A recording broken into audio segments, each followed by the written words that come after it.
Bienvenidos al canal. Si te gustan los audiolibros, por favor, suscríbete, dale al like y deja un comentario positivo para la comunidad. Te lo agradeceremos mucho. Eficiencia mental. Capítulo 1. Eficiencia mental. La apelación. Si hay alguna virtud en los anuncios, y un periodista debería ser la última persona en decir que no la hay. La nación americana está alcanzando rápidamente un estado de eficiencia física que probablemente el mundo no ha visto desde la época de Esparta. En todos los periódicos estadounidenses y en todas las revistas mensuales de Estados Unidos abundan innumerables anuncios ilustrados de especialistas en cultura física, que garantizan hacer que todos los órganos del cuerpo cumplan sus funciones con la precisión formidable de un automóvil de 60 caballos de fuerza que jamás se avería. El otro día vi un libro escrito por uno de estos especialistas para mostrar cómo se podía alcanzar una salud perfecta dedicando un cuarto de hora diario a ciertos ejercicios. Los anuncios se multiplican y aumentan de tamaño. Cuestan una gran cantidad de dinero. Por lo tanto, deben generar un gran negocio. Por lo tanto, vastos números de personas deben estar preocupadas por la ineficiencia de sus cuerpos y en camino de alcanzar la eficiencia. En nuestro más modesto estilo británico, tenemos el mismo fenómeno en Inglaterra, y está creciendo. Nuestros músculos también están creciendo. Sorprende a un hombre en su dormitorio por la mañana y lo encontrarás tendido de espaldas en el suelo, o parado de cabeza, o haciendo girar bastones, en pos de la eficiencia física. Recuerdo que una vez yo mismo me embarqué en la búsqueda de la eficiencia física. Yo también yacía en el suelo, mi delicada epidermis separada de la alfombra por tan solo la más fina de las prendas, y me contorsionaba según los 15 diagramas de una gran tabla que se creía la magna carta de la eficiencia física, a diario después del afeitado. En 3 semanas, mi proveedor de medias cosechó inmensos beneficios, y llegué a la conclusión de que había llevado la eficiencia física bastante lejos. Algo extraño, ¿no lo fue? Es que nunca se me ocurrió dedicar un cuarto de hora al día, después del afeitado, a la búsqueda de la eficiencia mental. El cuerpo promedio es un asunto bastante complicado, tristemente desordenado, pero afortunadamente susceptible de cultura. La mente promedio es muchísimo más complicada, no menos tristemente desordenada, pero quizá incluso más susceptible a la cultura. Comparamos nuestros brazos con los del caballero ilustrado en el anuncio de eficiencia física, y murmuramos para nosotros mismos la frase clásica, «Esto nunca servirá», y nos ponemos a desarrollar los músculos de nuestros brazos hasta que podamos lucirlos bajo un frac ante las mujeres en el té de la tarde. Pero quizá no se nos ocurre que la mente tiene sus músculos, y muchos otros aparatos además, y que esos órganos mentales invisibles, aunque primordiales, son mucho menos eficientes de lo que deberían ser,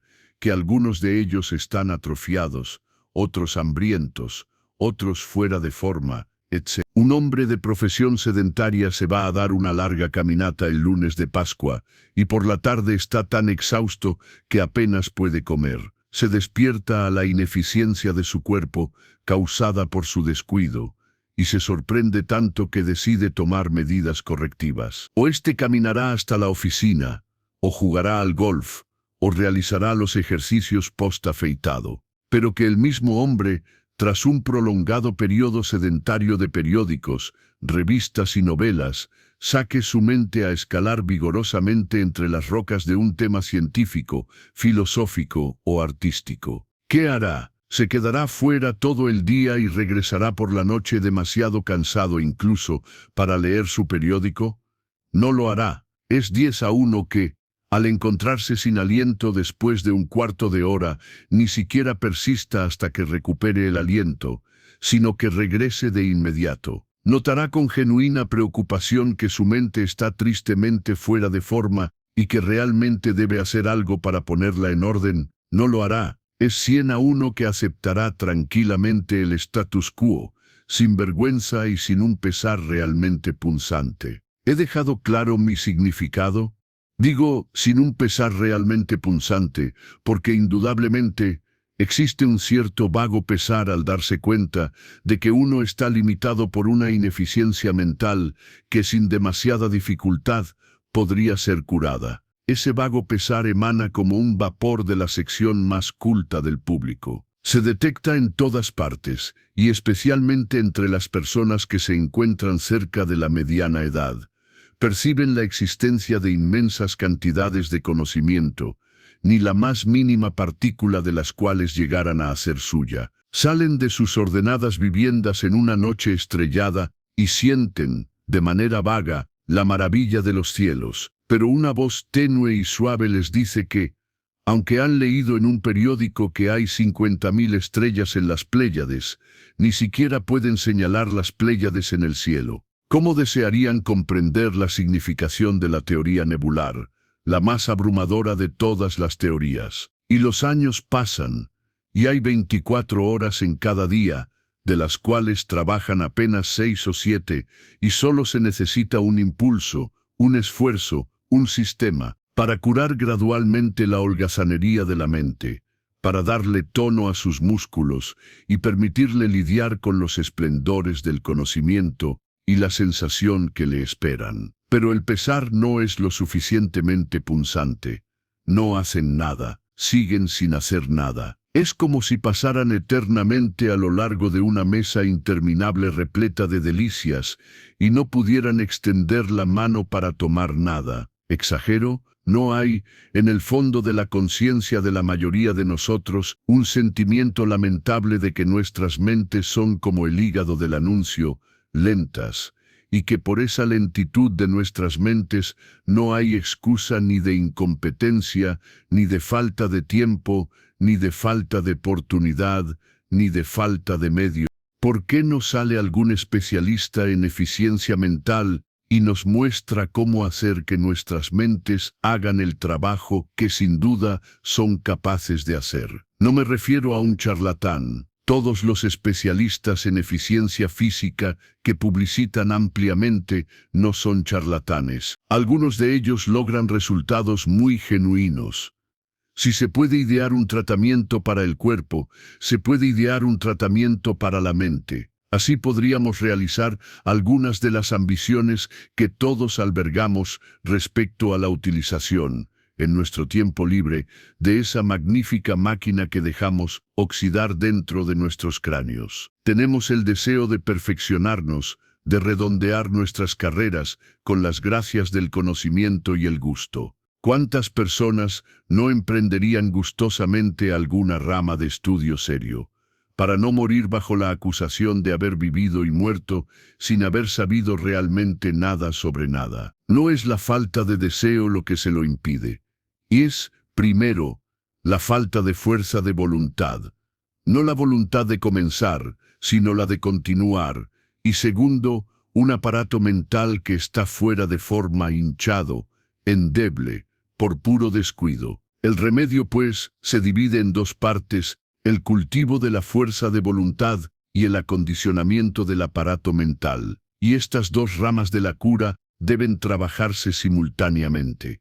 Estoy seguro de que las consideraciones que les he expuesto ya se han presentado a decenas de miles de mis lectores, y que miles han intentado la cura. No dudo que muchos han tenido éxito. Consideraré un favor si aquellos lectores que se han interesado en la cuestión me comunican de inmediato el resultado de sus experiencias, sea cual fuere el desenlace. Haré el mayor uso posible de las cartas que reciba y después daré cuenta de mi propia experiencia. Las respuestas. La correspondencia que he recibido en respuesta a mi apelación muestra que, al menos, no exageré el caso. Existe, entre una vasta masa de personas reflexivas en este país, una clara conciencia de ser mentalmente menos eficientes y un fuerte, aunque ineficaz deseo de que tal ineficiencia mental deje de existir. El deseo es más fuerte de lo que había imaginado, pero no parece haber conducido a mucho hasta ahora. Y ese tratamiento para la mente mediante el cual se supone que debemos realizar algunas de las ambiciones que todos albergamos respecto a la utilización, en nuestro tiempo libre, de esa magnífica máquina que dejamos oxidar dentro de nuestros cráneos. Ese tan anhelado tratamiento no ha sido aparentemente ideado por nadie.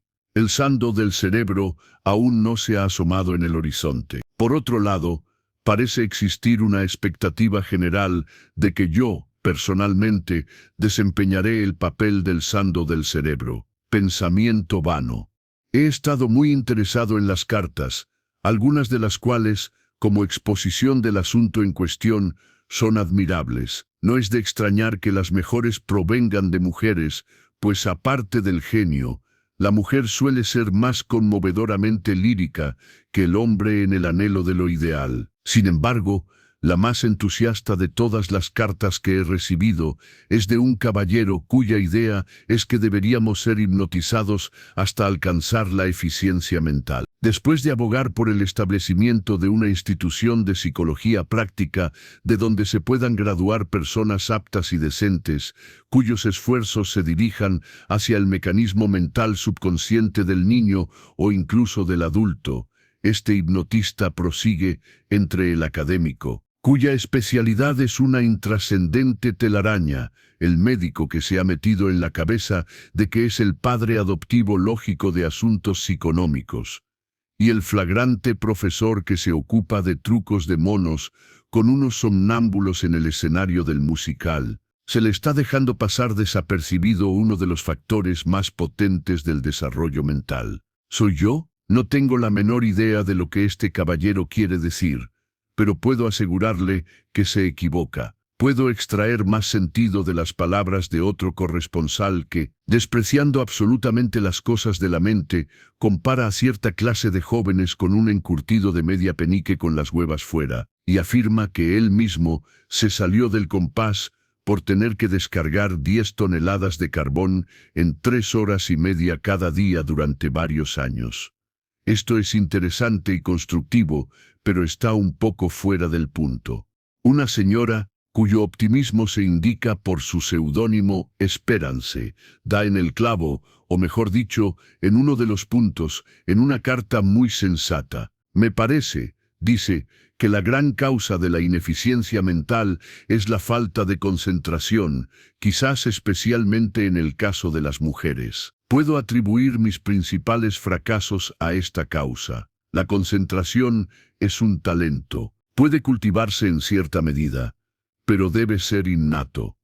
La mayoría de nosotras estamos en un estado de semisueño, con mentes que se ejercitan apenas hasta la mitad de su capacidad. Estoy totalmente de acuerdo en que la incapacidad de concentrarse es uno de los principales síntomas de que la máquina mental está fuera de forma. La cura sugerida por Espérance es bastante drástica. Ella dice: quizás una de las mejores curas para la sedentariedad mental es la aritmética, pues no hay nada que requiera mayor poder de concentración.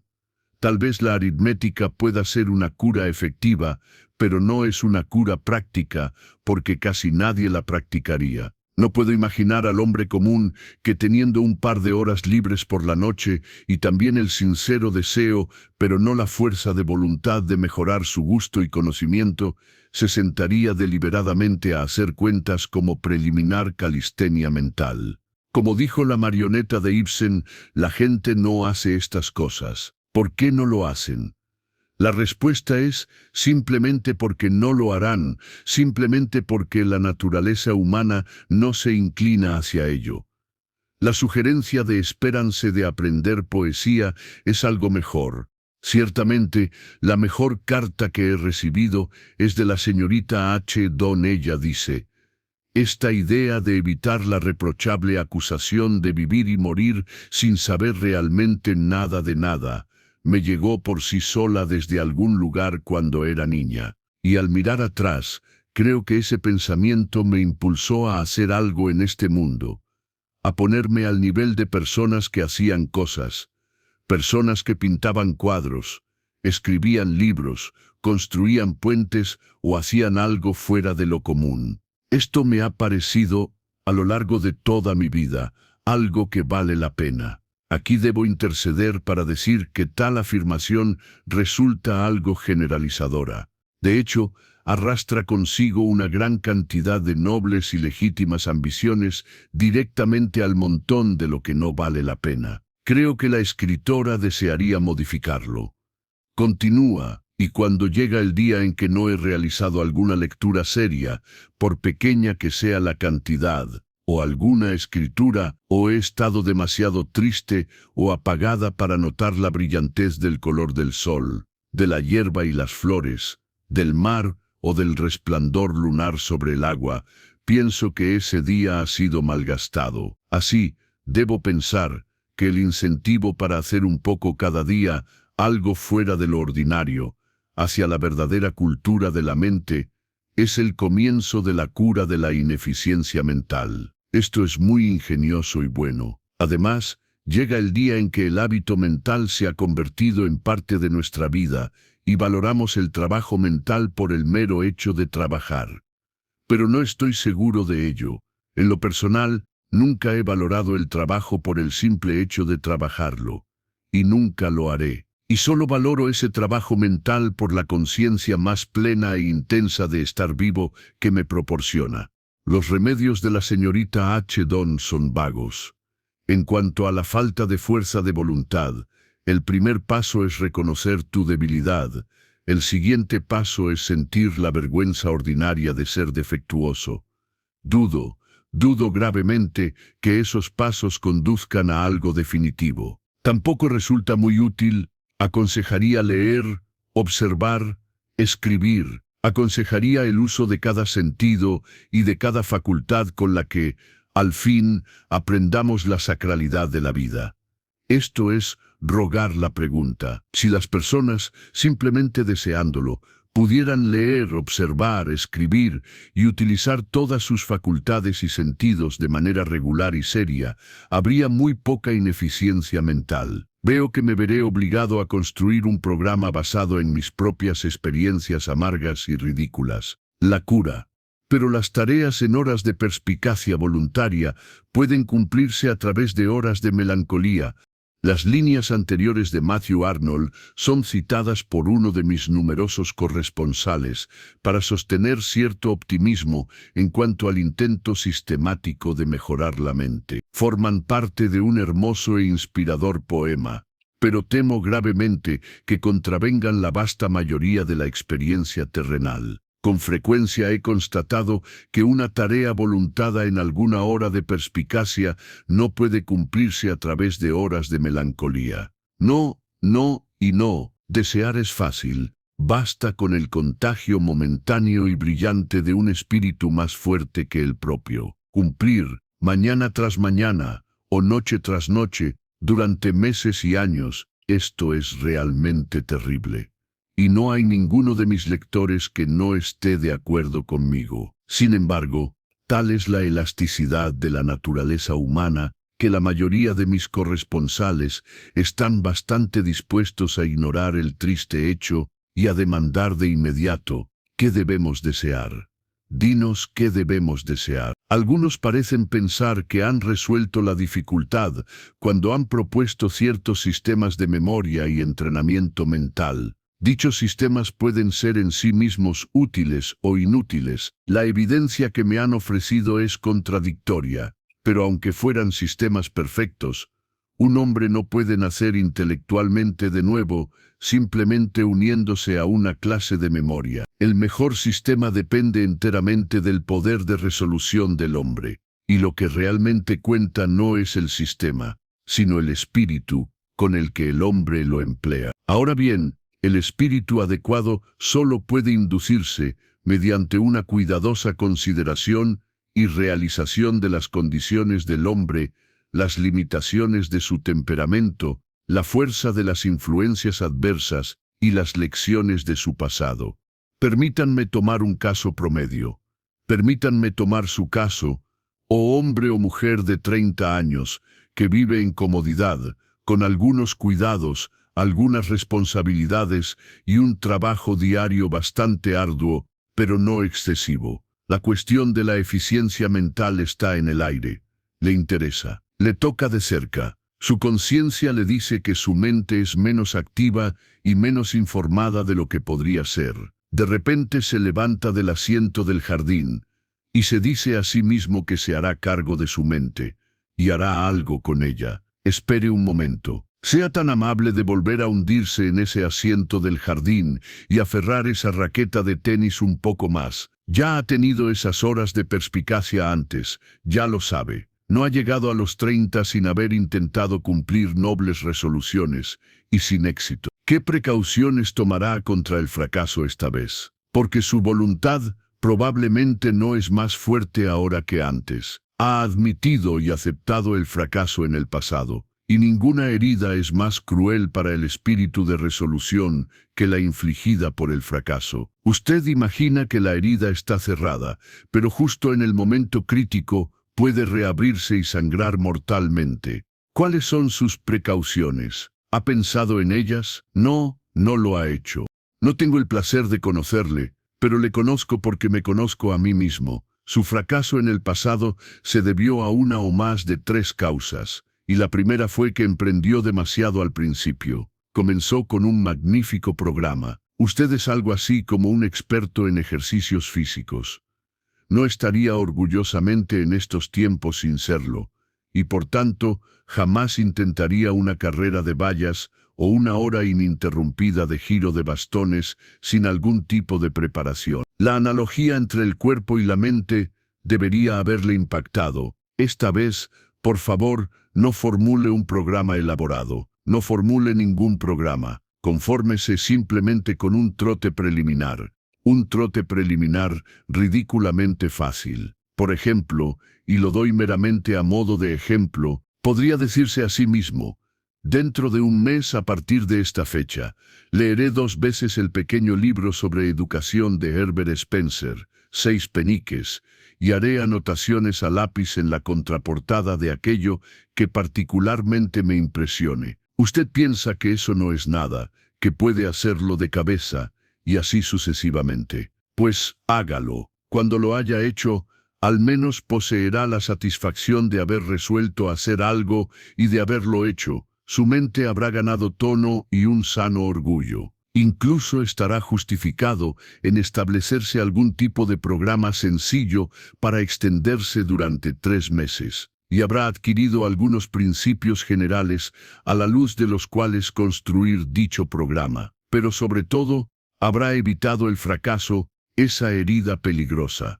La segunda causa posible del fracaso anterior fue el efecto desintegrador sobre la fuerza de voluntad de la sonrisa irónica y superior de los amigos. Siempre que un hombre da vuelta a la página, se enfrenta a esa risita insustancial. El borracho puede sentir menos vergüenza de emborracharse que de romperle a un compinche la noticia de haber firmado la promesa.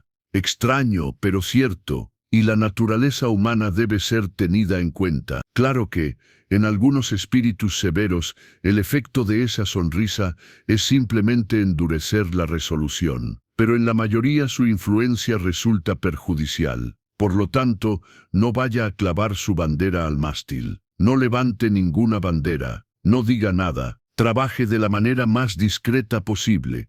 Cuando haya ganado 1 o 2 batallas, podrá comenzar a agitar el estandarte, y entonces encontrará que esa miserable, lamentable, irónica y superior sonrisa se desvanecerá antes de nacer. La tercera causa posible fue que usted no reorganizó su día. Aunque haya sido ocioso y malgastador del tiempo, al menos había hecho algo durante las 24 horas.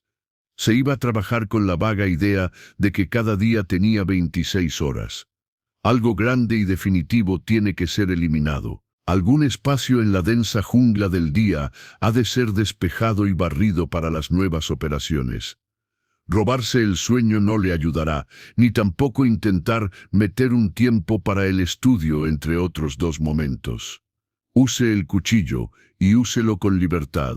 Si piensa leer o pensar media hora al día, disponga de 1 hora. Un margen del 100% no es demasiado para un principiante. Me pregunta dónde se debe usar el cuchillo. Diría que en 9 de cada 10 casos los ritos del culto del cuerpo pueden abreviarse. Recientemente pasé un fin de semana en un suburbio de Londres y me quedé pasmado por la atención desmesurada que se presta a la recreación física en todas sus formas.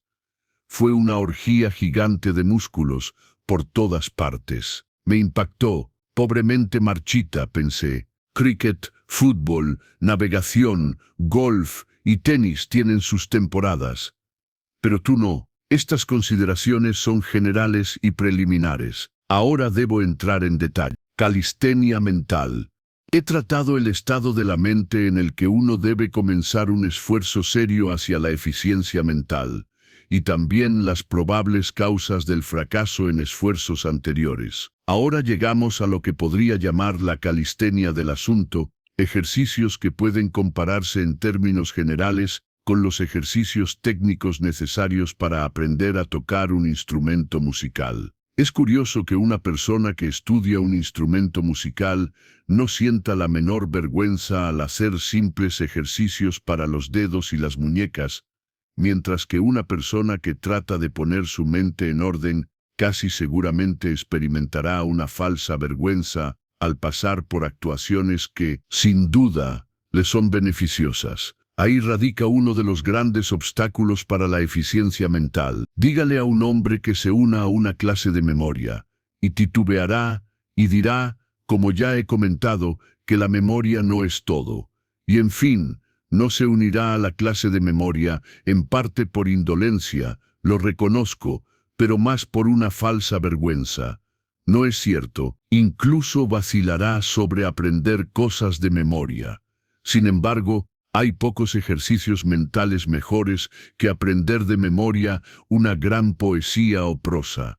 20 versos a la semana durante 6 meses, ¡qué cura para la debilidad! El principal, aunque no el único, mérito de aprender de memoria como ejercicio es que obliga a la mente a concentrarse, y lo más importante como preludio para el autodesarrollo es la facultad de concentrarse a voluntad. Otro ejercicio excelente es leer una página de cualquier cosa, y luego escribir inmediatamente, con palabras propias o del autor, el recuerdo completo de ella. 1/4 de hora al día, nada más, y funciona como por arte de magia.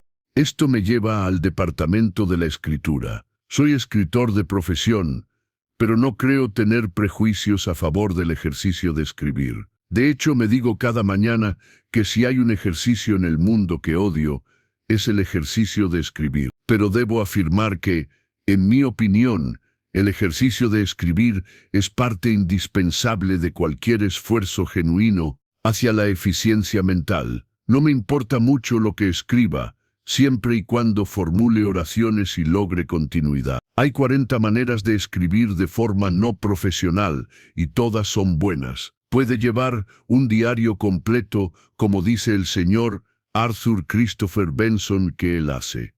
Esta es de las maneras menos recomendables. Los diarios, salvo en manos experimentadas como las del señor Benson, tienden a realizarse con el mínimo esfuerzo mental posible. También tienden a una exageración del ego, y si se dejan por ahí, pueden propiciar conflictos. Además, uno nunca sabe cuándo se le podrá exigir que los presente en un tribunal. Un cuaderno es mejor. No me pida que defina la diferencia entre un cuaderno y un diario. No lo haré, ni puedo hacerlo. Es una diferencia que se siente instintivamente. Un diario trata exclusivamente de uno mismo y de sus acciones. Un cuaderno abarca más y anota lo que sea de interés que se haya observado. Un diario relata que uno cenó mayonesa de langosta y se levantó a la mañana siguiente con un dolor de cabeza seguramente atribuible al esfuerzo mental. Un cuaderno relata que la señora, a quien uno invitó a cenar,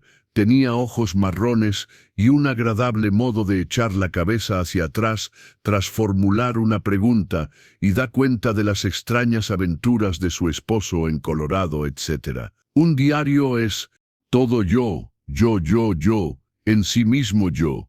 Para citar una línea de la poesía trascendental de Mary Baker Eddy, un cuaderno es el gran espectáculo de la vida.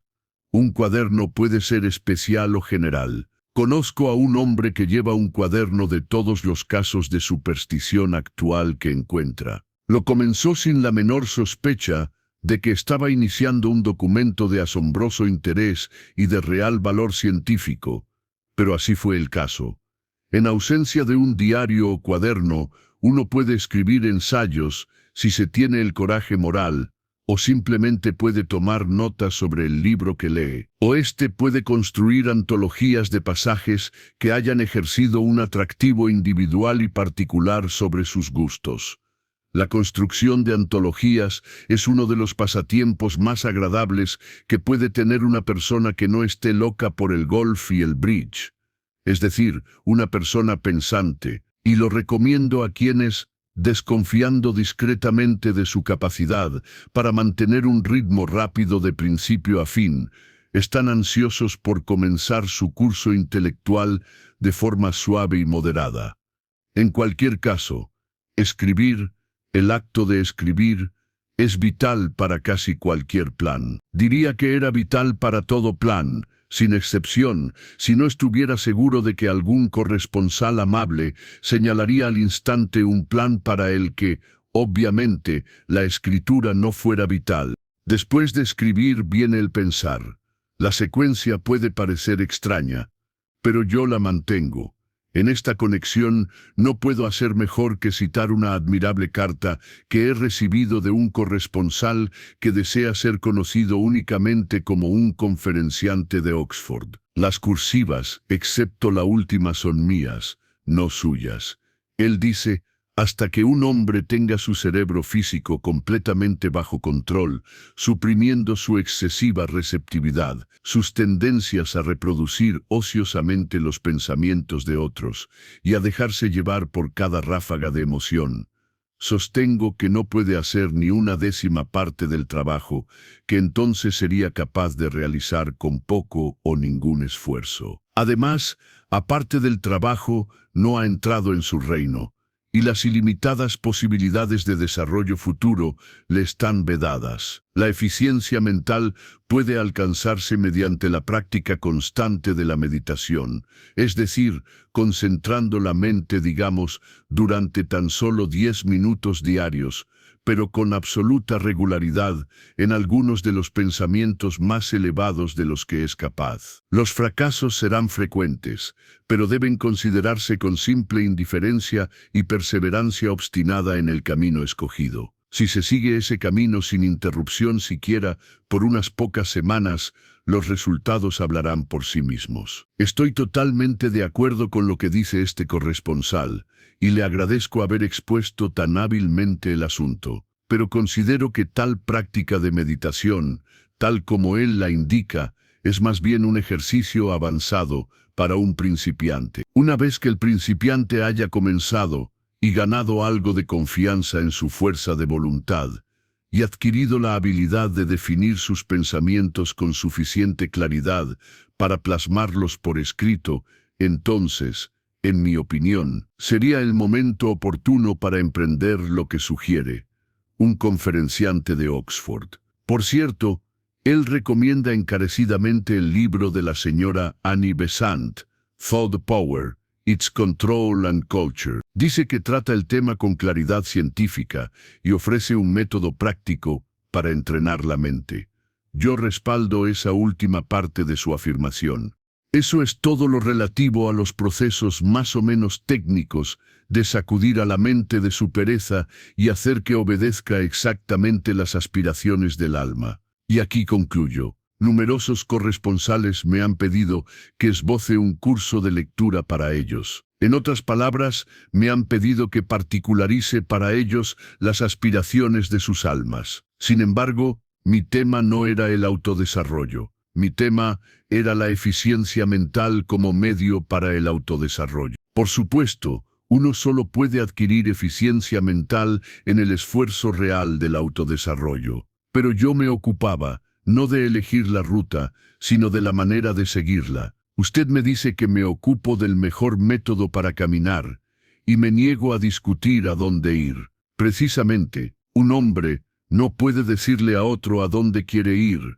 Si él mismo no puede decidirse por una meta, bien podría acurrucarse y expirar, pues la raíz del asunto no está en él. Me contentaré con señalar que el universo entero está abierto para ser examinado. Demasiadas personas se imaginan que el autodesarrollo significa literatura. Asocian la vida superior con un conocimiento íntimo de la vida de Charlotte Bronte o con el orden de las obras de Shakespeare. La vida superior puede ser también las mariposas, o las costumbres funerarias, o las divisiones de un condado, o los nombres de las calles, o los musgos, o las estrellas, o los caracoles, como Charlotte Bronte o Shakespeare.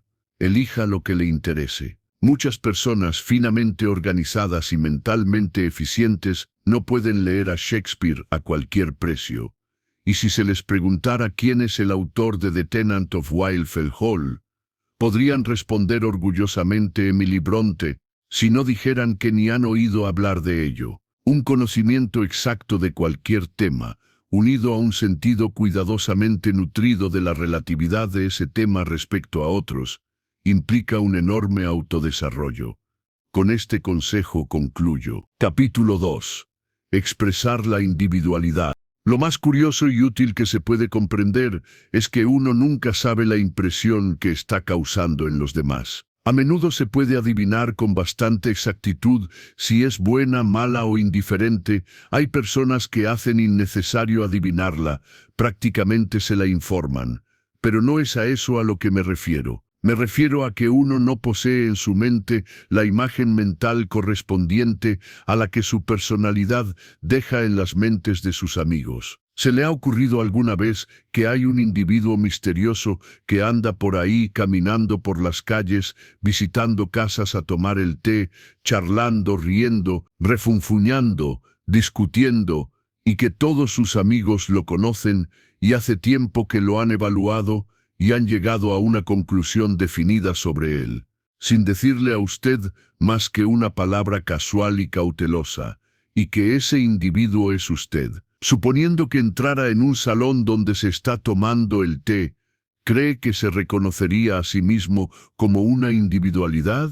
Yo creo que no. Tendría la costumbre de decirse a sí mismo, como hacen los invitados cuando son molestados en los salones por otros invitados: ¿quién es este tipo? Parece algo raro. Espero que no sea un aburrimiento.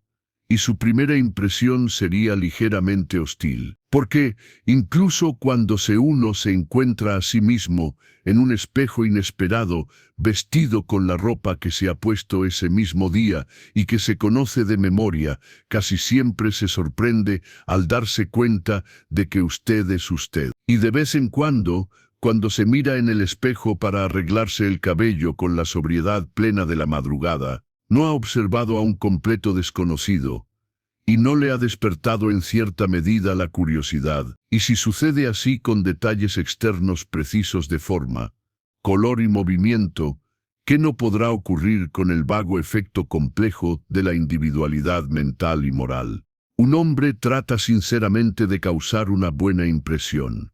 ¿Cuál es el resultado? El resultado es simplemente que sus amigos, en la intimidad de sus mentes, lo clasifican como un hombre que se empeña en causar una buena impresión. Si mucho depende del resultado de una sola entrevista, o de un par de entrevistas, un hombre podría, en teoría, forzar a otro a aceptar la impresión que él desearía transmitir de sí mismo. Pero si el receptor de la impresión dispone de tiempo, el que la ofrece podría también sentarse y meter las manos en los bolsillos, porque nada de lo que haga modificará o influirá de ninguna manera en la impresión que finalmente dará. La verdadera impresión se da al fin de forma inconsciente, no consciente, y además se recibe inconscientemente, no conscientemente. Depende en parte de ambas personas, y queda inmutablemente fijada de antemano. No puede haber engaño final. Tome el caso extremo,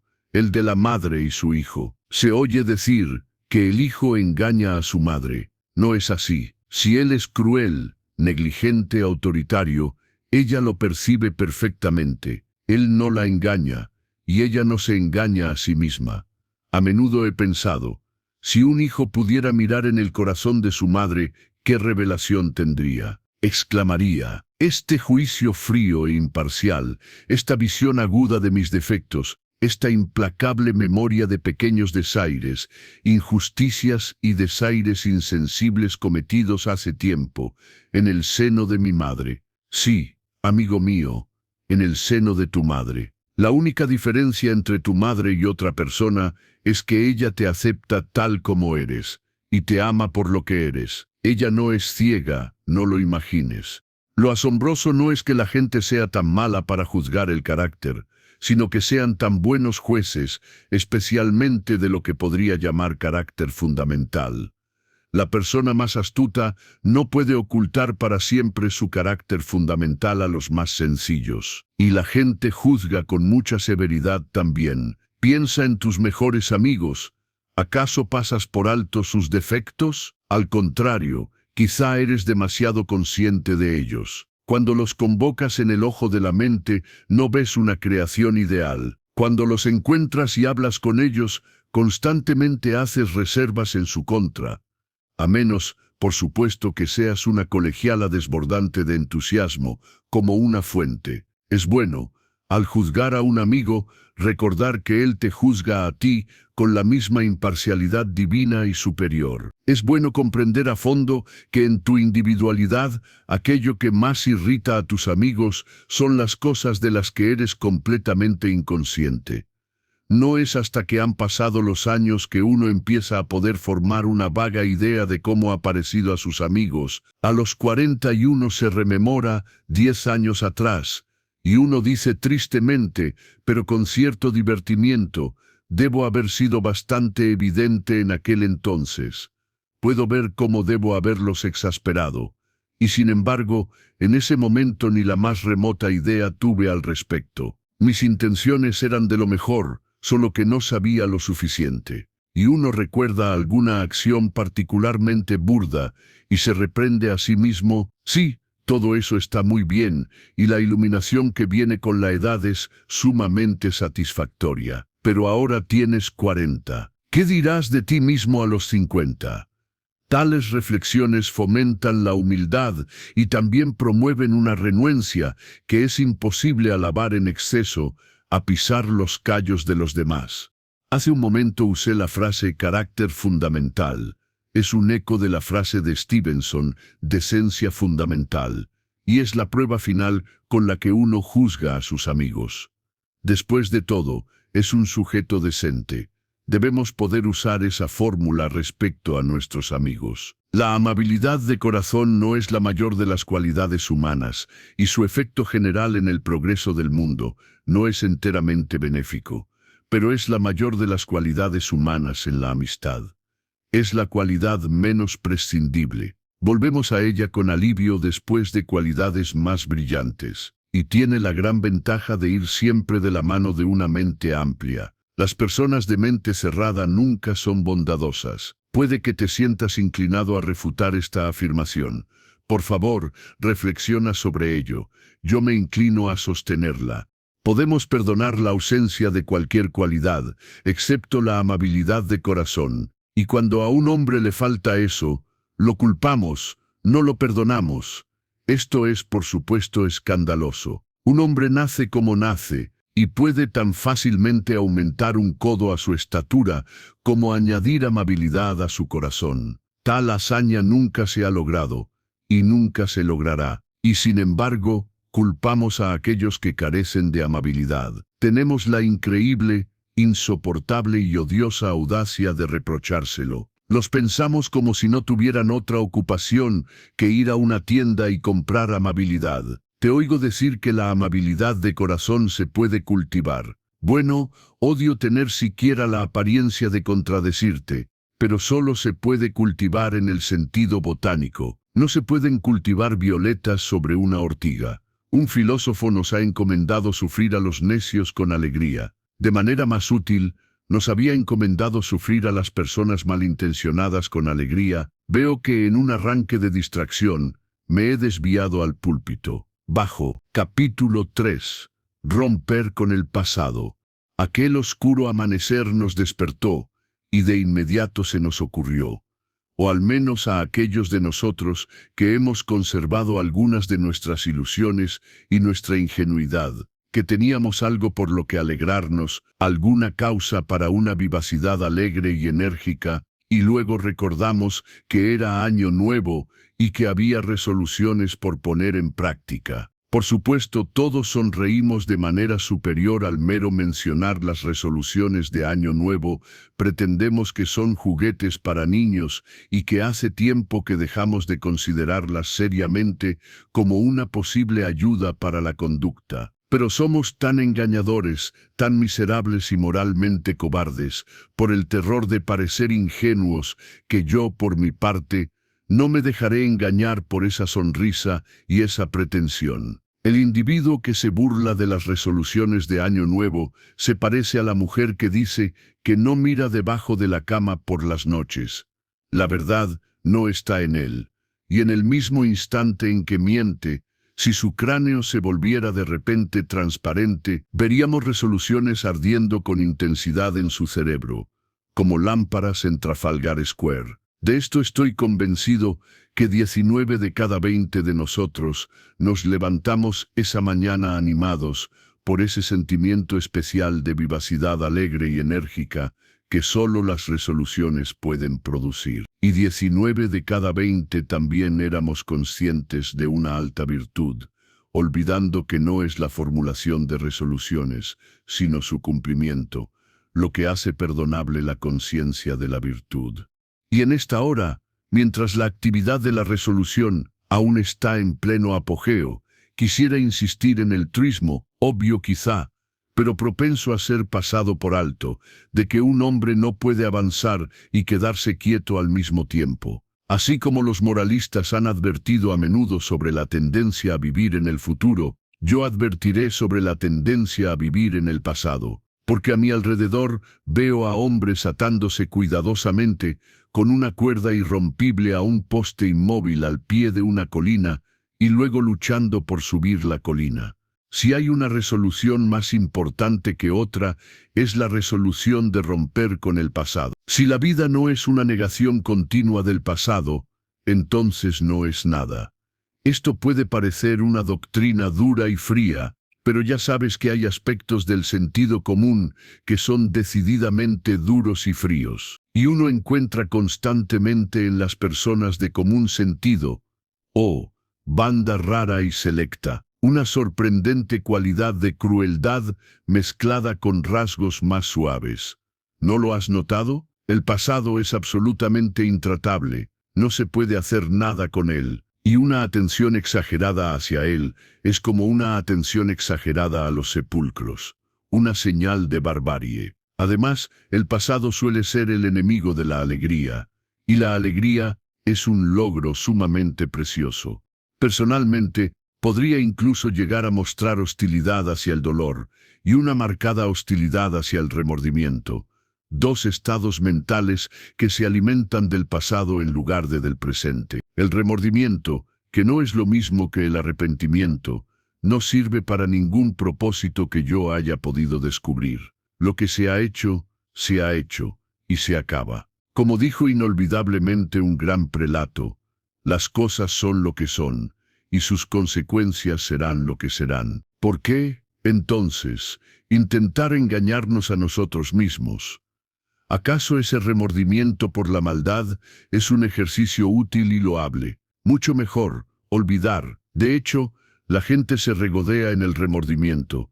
Es una forma algo viciosa de placer espiritual. El dolor, por supuesto, es diferente y debe tratarse con delicada consideración. Sin embargo, cuando veo cómo se ve a un hombre o a una mujer dedicando su existencia al llanto por la pérdida de una criatura amada, y el mundo aplaudiendo tácitamente, mi sentimiento es ciertamente de antipatía. A mi parecer, ese hombre o esa mujer no está honrando, sino deshonrando, la memoria del que se ha ido. La sociedad sufre, el individuo sufre, y ningún bien terrenal o celestial se alcanza. El dolor pertenece al pasado, empaña el presente, es una forma de indulgencia y debería ser refrenado mucho más de lo que a menudo lo es. El corazón humano es tan grande que el mero recuerdo no debería permitirse que tire de cada parte de él. Pero los casos de remordimiento y de dolor absorbente son relativamente raros. Lo que no es raro es esa lealtad equivocada al pasado que domina la vida de tantos de nosotros. No me refiero a los principios rectores, que es poco probable que nos incomoden cambiándolos, me refiero a cosas secundarias, aunque aún importantes. No haremos tal o cual cosa porque nunca lo hayamos hecho, como si eso fuera una razón. O siempre hemos hecho tal o cual cosa, por lo tanto siempre debemos hacerlo, como si eso fuera lógica. Esa disposición a un toreísmo irracional es curiosamente detectable incluso en los radicales más avanzados, y se manifiesta en las nimiedades más insignificantes. Recuerdo a un hombre cuya esposa se opuso a la forma de su sombrero. No es que yo considerara algo tan trascendental como un sombrero una nimiedad. Querido, protestó, siempre he llevado este tipo de sombrero. Puede que no me siente bien, pero me es absolutamente imposible cambiarlo ahora. Sin embargo, ella lo llevó en un autobús a una tienda de sombreros, le compró otro y se lo puso en la cabeza, regalándole el viejo al dependiente y lo sacó de la tienda. Ahí, hijo, ya ves lo imposible que es. Esta es una parábola, y no insultaré tu inteligencia aplicándola. La facultad que más necesitamos cuando estamos en ánimo de tomar resoluciones es la facultad de la imaginación, la capacidad de mirar nuestra vida como si nunca la hubiéramos mirado antes, frescos, con un nuevo ojo. Suponiendo que hubieras nacido maduro y lleno de experiencia, y que ayer hubiera sido el primer día de tu vida, lo considerarías hoy como un experimento, cuestionarías cada acto en él, y probablemente organizarías el mañana de forma que mostrara un saludable desprecio por el ayer. Ciertamente, no dirías, he hecho tal cosa una vez, por lo tanto debo seguir haciéndola. El pasado no es más que un experimento. Una genuina apreciación de este hecho hará que nuestras nuevas resoluciones sean más valiosas y drásticas de lo que suelen ser. Tengo la vaga idea de que la resolución más útil para la mayoría de nosotros sería romper con casi el 50% de todos los votos que alguna vez hemos hecho. No te acostumbres a encadenar tu volatilidad con votos. Toma esta advertencia, es de gran importancia. La sabiduría es de Johnson, pero me enorgullezco de las cursivas. Capítulo 5. Matrimonio. El deber que implica. De vez en cuando se hace necesario tratar fielmente con ese tipo inmortal de persona, el ensalzador del pasado a costa del presente. No citaré a Horacio, como por todas las tradiciones literarias debería hacer, porque Horacio, como el incurable recortador que fue, limitó este asunto, y tampoco lo admiro mucho. Últimamente ha sido muy frecuente el ensalzamiento del pasado. Nos ha dicho que la miseria y la locura están aumentando descomunalmente, y aunque se ha demostrado que sucede exactamente lo contrario y se ha disculpado, en unos meses habrá olvidado la corrección y volverá a estallar en un renovado lamento. Nos ha dicho que nos deterioramos físicamente, y en tonos tan terribles que nos hemos estremecido, y muchos de nosotros hemos creído, y considerando que la tasa de mortalidad está disminuyendo, que los barrios bajos están menguando, que las enfermedades están a la baja, que el trabajador agrícola come más que nunca, nuestra credulidad no rinde muy bien a nuestras facultades de razonamiento, ¿verdad? Por supuesto, existe esa terrible invasión en las ciudades, pero yo, por mi parte, tendría mucho interés en saber en qué consistía, en tiempos pasados, que la existencia del campesino fuera más saludable que la de los habitantes urbanos de hoy. La apariencia personal de los veteranos agrícolas no me ayuda, se parecen a conductores de autobús hambrientos retorcidos por un rayo. Pero la guinda del ensalzador del pasado es ahora el matrimonio, con discretos guiños sobre la tasa de natalidad. El ensalzador del pasado va a pasar un tiempo magnífico con el tema del matrimonio. Ya se han oído los primeros gemidos de la tempestad. Los obispos han mirado con recelo la tasa de natalidad y han manifestado su descontento. El asunto es serio. Como dice el refrán, toca la raíz. Nos estamos casando más tarde, amigos míos. Algunos de nosotros, en la prisa y preocupación por los negocios, estamos olvidando por completo casarnos. Es deber del ciudadano casarse y tener hijos, y estamos descuidando nuestro deber. Nos estamos volviendo egoístas. Ya no se producen las gloriosas descargas de antaño. Nuestros padres se casaron a los 20. Nosotros nos casamos a los 35. ¿Por qué? Porque un lujo burdo y debilitador nos ha sobrevenido. ¿Qué será de Inglaterra si esto continúa? No habrá Inglaterra, de ahí que debamos preocuparnos por ello. Y así sucesivamente, en el mismo tono. Quisiera preguntar a todos aquellos que han levantado y levantarán tales reclamos. ¿Han leído X? Ahora bien, el libro al que me refiero como X es una obra misteriosa escrita hace poco más de 100 años por un cura inglés. Es un clásico de la ciencia inglesa, de hecho es uno de los grandes libros científicos del mundo. Ha influido inmensamente en todo el pensamiento científico del siglo XIX, especialmente en el de Darwin. El señor H. Wells, citado en la Cyclopedia of English Literature de Chambers, lo describe como el libro más demoledor que jamás se ha escrito o se escribirá. Si puedo hacer una referencia personal, diré que me afectó más profundamente que cualquier otro libro científico que haya leído. Aunque es perfectamente fácil de entender y carece de la más mínima tecnicidad, es el libro más incomprendido de la literatura inglesa simplemente porque no se lee. La noción actual acerca de él es totalmente falsa. Podría ser un instrumento poderoso de educación, tanto general como sociológica, pero los editores no lo reimprimen, al menos no lo hacen.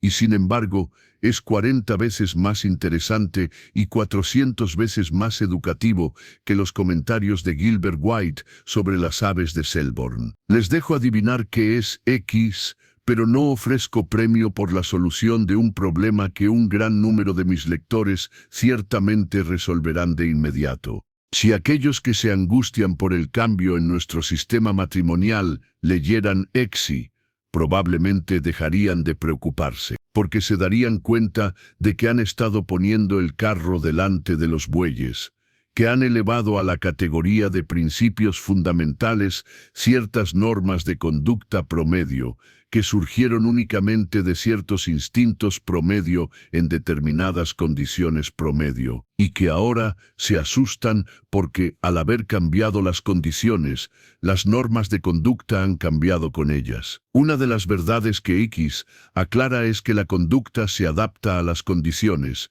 y no las condiciones a la conducta. El pago de impuestos es un deber que el ciudadano tiene para con el Estado. El matrimonio, con la procreación, no es un deber que el ciudadano tenga para con el Estado. El matrimonio, con sus consecuencias, es una cuestión de inclinación y conveniencia personales. Nunca ha sido otra cosa, y nunca lo será. ¿Cómo podría ser de otra manera? Si un hombre actúa en contra de su inclinación y conveniencia en un asunto en el que la inclinación es la esencia del contrato, simplemente le presenta al Estado un ciudadano descontento, sino dos, en cambio de uno contento. La felicidad del Estado es la suma de la felicidad de todos sus ciudadanos. Disminuir la propia felicidad, pues es una manera singular de cumplir con el deber para con el Estado. ¿Imaginas que cuando la gente se casaba temprana y abundantemente, lo hacía por un sentido del deber hacia el Estado? Un sentido del deber que nuestro lujo moderno ha debilitado. Yo imagino que se casaban simplemente porque les convenía. Se casaban por puro egoísmo, como toda persona decente se casa. ¿Y acaso aquellos que hablan del deber del matrimonio besan a las chicas de sus corazones con vistas al bienestar general? Puedo imaginarles diciendo, mi ángel te amo por un sentido del deber hacia el Estado. Tengamos innumerables descendientes por un sentido del deber hacia el Estado. Qué encantadoras se verían las chicas. Si la edad matrimonial cambia, si la tasa de natalidad muestra una tendencia afín a seguir a la tasa de mortalidad, como debe suceder, ver X, nadie debe alarmarse. Los principios elementales del bien y del mal no tiemblan en sus cimientos. La conciencia humana no se queda muda, la nación no se va a la ruina, la conducta se está ajustando a las nuevas condiciones, y eso es todo. Puede que no seamos capaces de ver exactamente cómo cambian las condiciones. Eso es un detalle. Nuestros descendientes lo verán claramente.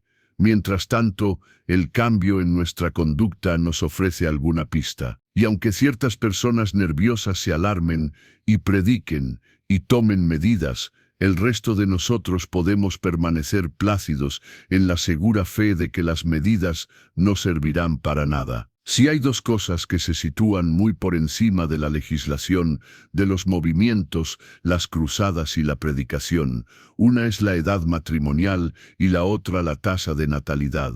Porque allí el instinto supremo aparece y aplasta sin piedad todas las razones insinceras y los falsos altruismos.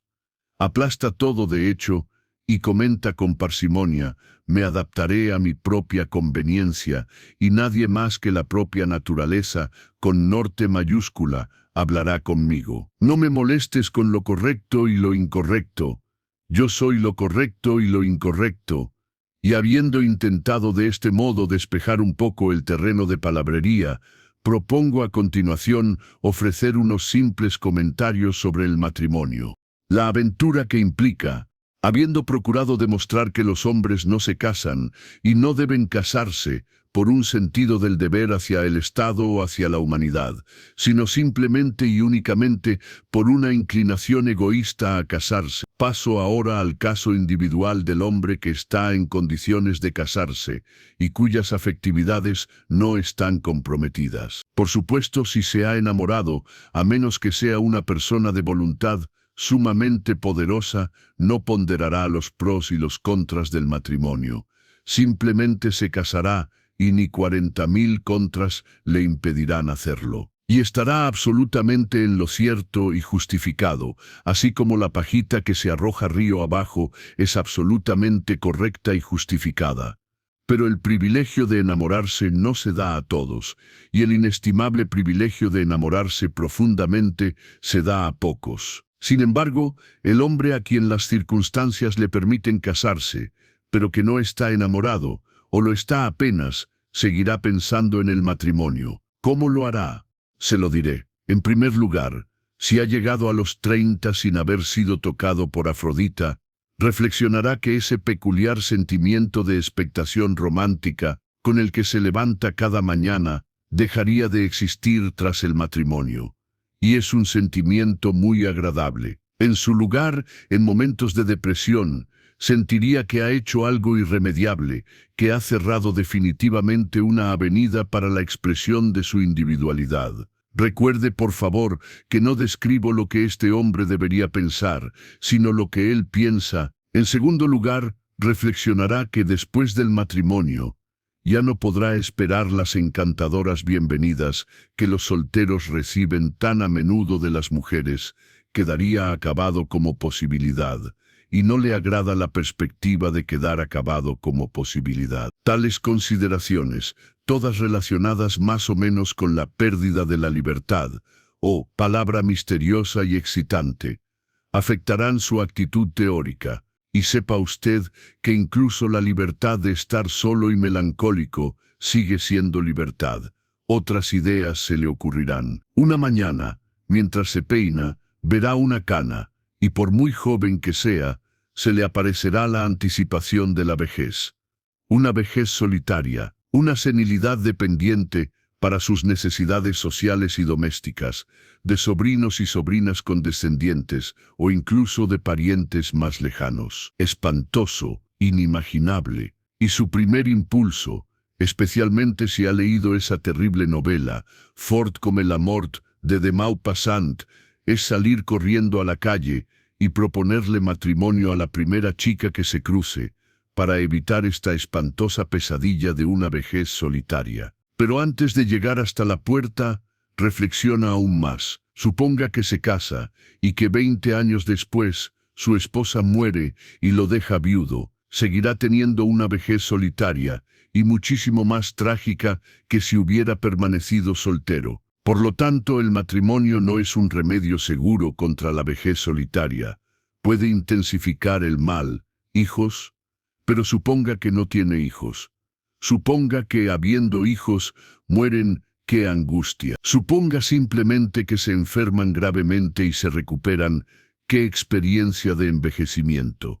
Suponga que resultan ser una decepción. ¡Qué remordimiento sin fin! Suponga que resultan mal. Los hijos suelen hacerlo. ¡Qué vergüenza! Todas estas cosas ocurren constantemente en todas partes. Suponga que su esposa, habiéndolo amado, deje de amarlo, o suponga que él deje de amar a su esposa. Ces, sos, ne se commandent pas. Estas cosas no se mandan por sí solas. Personalmente, estimo que en menos del 1% de los matrimonios románticos, ni el marido ni la mujer son capaces de sentir pasión el uno por el otro después de 3 años. Tan breve es la violencia del amor. En quizás un 33%, la pasión se transforma en un afecto tranquilo, lo cual es ideal. En un 50% se hunde en pura indiferencia, y uno se acostumbra a su esposa o a su marido como a otros hábitos. Y en el 16% restantes se desarrolla en disgusto o repulsión. ¿Creen ustedes que mis porcentajes están equivocados, ustedes que han estado casados mucho tiempo y saben lo que es el mundo? Bueno, pueden modificarlos un poco, pero no querrán modificarlos demasiado. El riesgo de encontrarse, en última instancia, entre ese 16%, se puede evitar con el simple recurso de no casarse, y mediante el mismo recurso se pueden evitar otros riesgos, junto con otros que no he mencionado. Es, pues, totalmente obvio. De hecho, pido disculpas por mencionarlo, que la actitud hacia el matrimonio del soltero sin ataduras afectivas debe ser, en el mejor de los casos, una actitud sumamente cautelosa. Sabe que ya está en la sartén, nadie lo sabe mejor, pero considerando la proximidad del fuego, duda si no le convendría quedarse donde está. Su vida será más tranquila, más parecida a la de una serpiente en hibernación. Sus sensibilidades se embotarán, pero las posibilidades de sufrir penas profundas se reducirán materialmente. Así, el soltero que está en condiciones de casarse, pero no está enamorado, seguramente decidirá en teoría no casarse. Es decir, si es tímido, si prefiere la sartén, si carece de iniciativa, si tiene alma de rata, si quiere vivir lo menos posible, si odia su propia especie, si su egoísmo es del tipo miserable que no se atreve a mezclarse con el de los demás. Pero si ha sido más felizmente dotado, decidirá que la magnífica aventura vale la pena lanzarse. El inextinguible y refinado instinto del juego en él le impulsará a tomar, a la primera oportunidad, un boleto en la única lotería permitida por el gobierno británico, porque después de todo, el mutuo sentido de pertenencia que sienten el marido normal y la esposa normal es algo único, algo que no se puede obtener sin el matrimonio. El otro día vi a un hombre y a una mujer en una venta. Yo estaba lo suficientemente lejos como para no oírlos, pero pude percibir que tenían una discusión muy animada. Quizás solo trataba sobre las iniciales en las fundas de las almohadas. Estaban absortos en sí mismos. El mundo no existía para ellos. Y pensé, qué fuerza maravillosa y exquisita es la que reúne a ese extraño organismo sombrío, lacónico, con un sombrero de seda y un abrigo negro suelto, y a ese extraño organismo brillante, vivaz, quejumbroso, irracional, en un pelaje y plumas espléndidos. Y cuando se alejaron, el fenómeno más interesante del universo se fue. Y pensé, así como ninguna cerveza es mala, pero hay cervezas mejores que otras, tampoco hay matrimonio malo. La mayor recompensa del matrimonio es algo que el matrimonio está destinado a dar, compañerismo cuya misteriosa capacidad de interés nada puede marchitar. Un hombre puede odiar a su esposa hasta el punto de que ella no pueda enhebrar una aguja sin molestarlo, pero cuando él muera, o ella muera, dirá, bueno, me resultó interesante, y siempre lo es. Así me dijo un soltero de 46 años la otra noche. Cualquier cosa es mejor que el vacío. Capítulo 4. Asentándose en la vida. El otro día, una famosa novelista inglesa me preguntó cuántos años creía que tenía en realidad.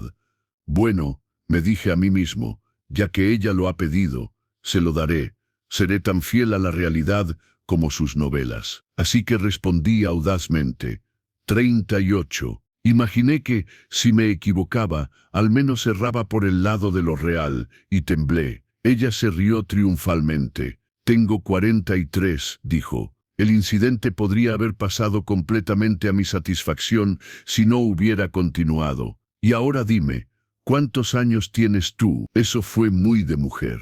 Las mujeres imaginan que los hombres no tienen reservas, ni vanidades bonitas. ¡Qué error! Por supuesto, yo no podía ser superado en franqueza por una mujer. Tuve que ofrecerme como un sacrificio quemado a su curiosidad, y lo hice, valientemente pero sin inmutarme. Y luego, después, el hecho de mi edad se quedó conmigo, me inquietó, me obsesionó. Vi con mayor claridad que nunca que la edad empezaba a notarse. No podía pasar por alto la deliberación de mis movimientos al subir escaleras y al vestirme. Hubo una época en que la mayoría de las personas que encontraba en la calle parecían mucho mayores que yo. Ahora es diferente. El cambio llegó sin que me diera cuenta. Hay una generación más joven que la mía que fuma puros y se enamora. Asombroso. Hubo un tiempo en que podía jugar de delantero izquierdista durante 1 hora y media sin desplomarme. Hubo un tiempo en que podía nadar 150 pies sumergido en el fondo de una piscina. Increíble, simplemente increíble. ¿Será posible que ya he vivido? Y he aquí, yo, con casi 40 años, me estoy planteando las viejas preguntas sobre el valor intrínseco de la vida, las preguntas fundamentalmente importantes. ¿Qué he sacado de ella? ¿Qué es probable que obtenga de ella? En una palabra, ¿vale la pena? Si un hombre puede hacerse a sí mismo una pregunta más trascendental, radical y crítica que estas, me gustaría saber cuál es. Innumerables filósofos han intentado responder estas preguntas de forma general para el individuo promedio, y posiblemente lo han logrado bastante bien. Tal vez podría beneficiarme de hojear sus respuestas, pero ¿crees que voy a leerlas? Ni de broma. ¿Crees que puedo recordar la sabiduría que ya he leído? Ni de broma. Mi mente es un perfecto borrón en este momento en lo que respecta a la sabiduría de los demás sobre la cuestión esencial. Extraño, no es así, pero creo que es una experiencia bastante común. Además, en realidad, no me importa un comino lo que cualquier otro filósofo haya respondido a mi pregunta. En esto, cada hombre debe ser su propio filósofo. Hay un instinto en el profundo egoísmo de la naturaleza humana que nos impide aceptar respuestas prefabricadas. ¿Qué nos importa lo que pensara Platón? Nada. Y así la pregunta permanece siempre nueva, y siempre sin respuesta, y siempre de dramático interés. Lo singular, lo sumamente singulares, y aquí llego a mi punto, que tan pocas personas se formulan la pregunta a tiempo, que tantas la formulan demasiado tarde, o incluso mueren sin haberla formulado.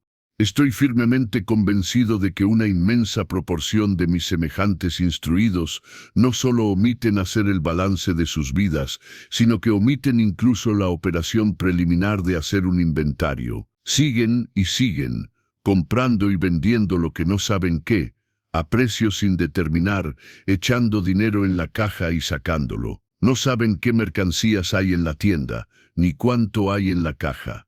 Pero tienen la clara impresión de que la sala de estar detrás de la tienda no es para nada tan lujosa y bien ventilada como desearían. Y pasan los años, y ese hermoso mobiliario y ese sistema de ventilación no se logran. Y entonces un día, mueren, y los amigos acuden al funeral y comentan: ¡ay, qué sofocante es esta sala!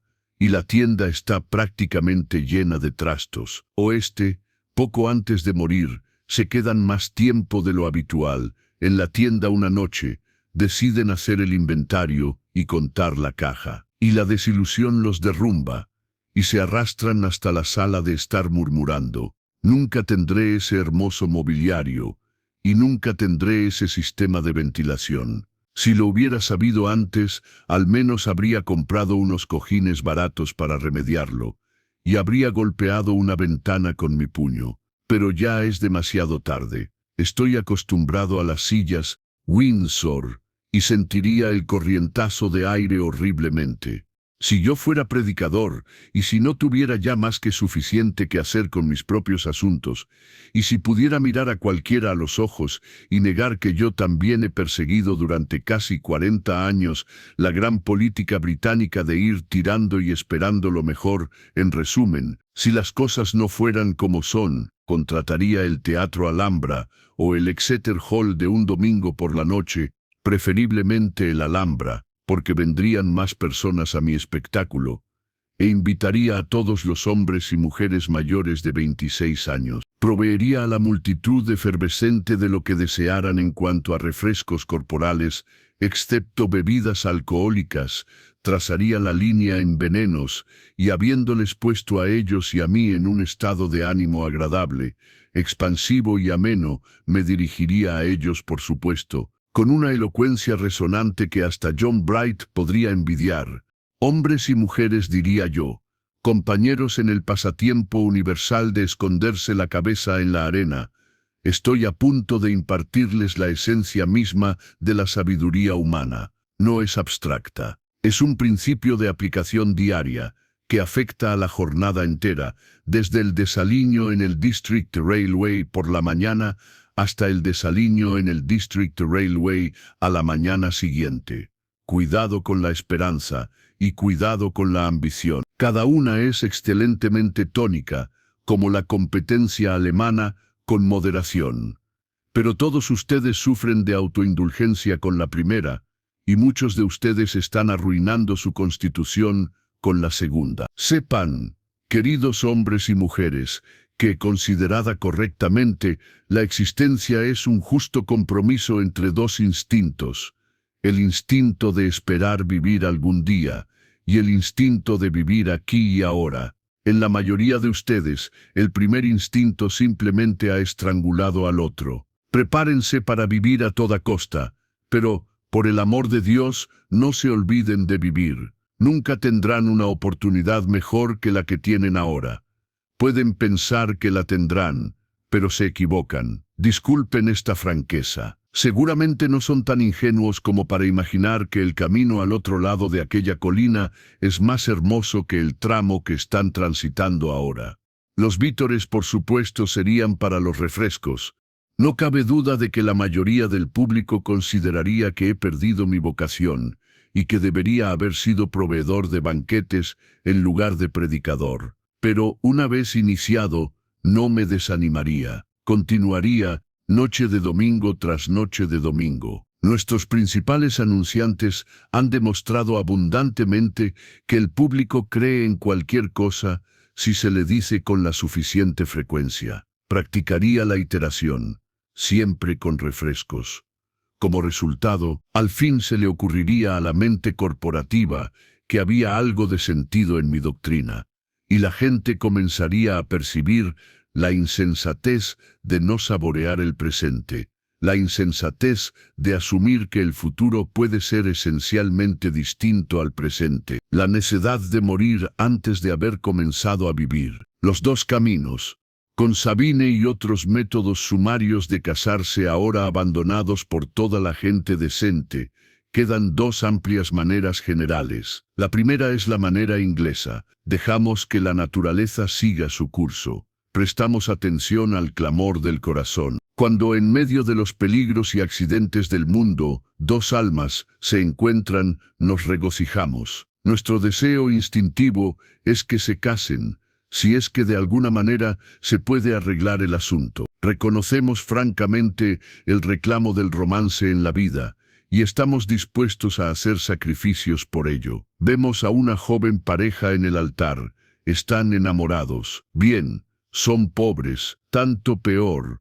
Pero no obstante, sentimos que el amor los sacará adelante. El repulsivo sistema francés de troque y regateo es lo único que nosotros, en las costumbres de nuestros grandes vecinos, ni podemos comprender ni perdonar. Procuramos ser corteses con ese sistema. Simplemente no podemos. Ofende nuestros sentimientos más finos y tiernos. Es tan evidentemente contrario a la naturaleza.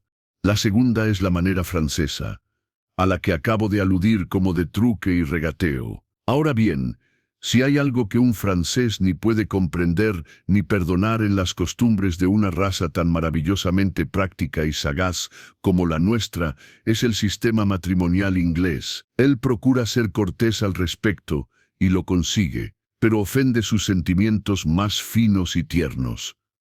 Admite que está conforme a la naturaleza, pero es propenso a argumentar que todo el progreso de la civilización ha sido el resultado de un esfuerzo por alejarse de la naturaleza. Dejar el vínculo más importante al que un hombre puede acceder a merced del azar, cuando un simple gesto puede encender la pasión o el color de un corsé inducir el deseo. No, ustedes, ingleses que son tan moderados, no van a defender seriamente eso. Ustedes hablan del amor como si durara para siempre. Hablan de sacrificar por el amor, pero lo que en realidad sacrifican, o corren el riesgo de sacrificar, es la totalidad de la segunda parte de la vida matrimonial en pos de los 2 o 3 primeros años. El matrimonio no es una larga luna de miel. Desearíamos que lo fuera. Cuando ustedes aceptan un matrimonio, fijan la vista en la luna de miel. Cuando nosotros aceptamos un matrimonio, tratamos de verlo tal como será dentro de 5 o 10 años. Afirmamos que en el caso promedio, 5 años después de la boda, no importa si las partes estaban enamoradas el día de la boda. Por ello, no cederemos a los impulsos del momento. Además, vuestro sistema es, si se me permite la observación, una apuesta por la imprudencia, es en cierto modo el resultado de la imprudencia. Ustedes pueden casar a sus hijas sin dote, y la posibilidad de hacerlo les tienta a descuidar su sencillo deber hacia ellas, y no siempre resisten la tentación. ¿Acaso resultan mejores vuestros matrimonios de romance que nuestros matrimonios de prudencia, de reflexión cuidadosa, de larga previsión? No lo creemos. Eso es todo sobre los dos caminos. El patriotismo es, según el Dr. Johnson, el último refugio de un sinvergüenza, y no tengo intención de juzgarlos entre sí, como me incita mi corazón, por si llegase a ser acusado de ello. No obstante, puedo insinuar que, si bien estoy perfectamente convencido por la admirable lógica de los franceses, yo sigo, con el encantador y lógico de los ingleses, a favor de los matrimonios románticos, entendiéndose, por supuesto, que las dotes deberían ser mucho más abundantes de lo que son en Inglaterra. Si un francés me acusara de estar dispuesto a arriesgarme a sacrificar toda la segunda parte de la vida matrimonial por los 2 o 3 primeros años, respondería sin dudar: sí, estoy dispuesto a arriesgar ese sacrificio. Calculo que esos 2 o 3 primeros años lo valen. Pero luego, yo soy inglés, y por ello, romántico por naturaleza. Mira Londres, esa ciudad cuya cualidad sobresaliente es su calidad romántica, y mira a las mujeres inglesas recorriendo sus maravillosas calles. Sus mismos ojos rebosan de romance. Puede que carezcan de elegancia, pero son heroínas de la dramaturgia. Luego mira París, allí hay poco romance en las finas líneas rectas de París. Mira a las parisinas, son las mujeres más asombrosas y adorables que la naturaleza haya inventado. Pero no son románticas, ¿sabes? No saben lo que es el romance. Son tan prácticas que, cuando piensas en su practicidad, te eriza la piel en la nuca. Para retomar, se pueden ver los dos caminos desde otra perspectiva. Tal vez la diferencia entre ellos es, fundamentalmente, menos una diferencia entre las ideas de dos razas que una diferencia entre las ideas de dos épocas de la vida. Y en Francia predomina la actitud de los mayores. A medida que la gente envejece, incluso los ingleses se inclinan cada vez más por el matrimonio de la razón en contraposición al matrimonio del romance. Los jóvenes, incluso los franceses, se oponen firmemente a la teoría y la práctica del matrimonio de la razón. Pero en ellos el éxtasis único y precioso de la juventud no ha pasado, mientras que sus mayores han olvidado su sabor. ¿Cuál es el correcto? Nadie podrá decidirlo jamás, pero ni un sistema ni el otro se aplicará bien a todos, o casi a todos, los casos. Han existido miles de matrimonios románticos en Inglaterra, de los que se podría decir que hubiera sido mejor que en vigor se hubiera aplicado el sistema francés para prevenir su existencia. Y de igual modo, miles de posibles matrimonios románticos han sido impedidos en Francia que de haber prevalecido el sistema inglés allí, habrían salido de manera excelente. La prevalencia de las dotes en Inglaterra no haría perfecto el sistema inglés, pues debe recordarse que el dinero es solo uno de los varios ingredientes del matrimonio francés, pero lo mejoraría considerablemente. Sin embargo, no somos una raza previsora, y es poco probable que lleguemos a serlo. Así que nuestros jóvenes deben resignarse a la continua ausencia de dotes. El lector podrá imaginar que he llegado al final de mis comentarios. No es así. Todo lo anterior es tan solo un preludio de lo que sigue. Quiero referirme al caso del hombre que ha probado justamente el sistema inglés y lo ha encontrado fútil. Así, en Inglaterra, esperamos a que llegue el azar. Esperamos que llegue el amor. Y si no llega, ¿dónde estará entonces el sistema inglés? Suponga que un hombre en condiciones de casarse llega a los 35 o a los 40 sin haberse enamorado. ¿Por qué no debería probar para variar el sistema francés? Cualquier matrimonio es mejor que ninguno. Naturalmente en Inglaterra no podría acercarse a la feria de las novias y anunciar: no estoy precisamente enamorado de ti, pero te casarías conmigo. Lo expresaría de otra manera, y ella lo entendería. ¿Y crees que ella se negaría? Capítulo 6. Libros. El lado físico. El interés principal de muchos de mis lectores es, declaradamente los libros, pueden probablemente profesar otros intereses, pero son principalmente bibliófilos, y cuando uno es bibliófilo, lo es durante unas 23 horas y 3/4 al día. Ahora bien, los bibliófilos son capaces de entender cosas acerca de los libros que no se pueden poner en palabras. No son como simples suscriptores de bibliotecas ambulantes. Para ellos un libro no es solo un libro, es un libro. Si estas líneas llegasen a llamar la atención de personas que no sean bibliófilas, tales personas podrán imaginar que estoy diciendo disparate, pero confío en que los bibliófilos me comprenderán. Y me atrevo, pues, a ofrecer algunas reflexiones sobre un aspecto de la modernidad bibliófila que se vuelve cada vez más actual a medida que crecen conjuntamente la empresa editorial y los beneficios de la educación. Me refiero a las ediciones populares de los clásicos. Ahora estoy muy agradecido con los creadores de ediciones baratas y prácticas. El primer libro que compré fue el primer volumen de la primera serie moderna de reimpresiones presentables y realmente baratas, a saber, Warren Hastings de Macaulay, en la National Library de Cassell, 6 peniques, en rústica. Esa piedra angular de mi biblioteca, lamentablemente, ha desaparecido bajo los sucesivos depósitos, pero otro volumen de la misma serie, Visions of England de Fe, Palgrave, un libro, por lo demás, escaso, aún me permanece a través de las vicisitudes de 17 años de ventas, compras e intercambios, y no me importaría desprenderme de él. Tengo más de 200 obras de esa inestimable e incomparable serie, The Temple Classics, además de varios cientos de volúmenes variados de otras series.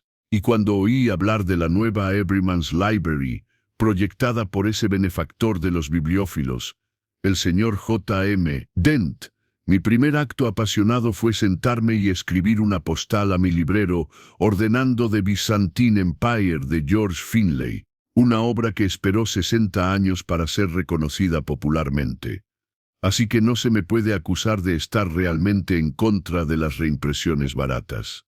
Consciente de ello, me permito afirmar que las reimpresiones baratas y prácticas están muy bien en su forma, lo que significa que no son el alfa y la omega de la bibliofilia.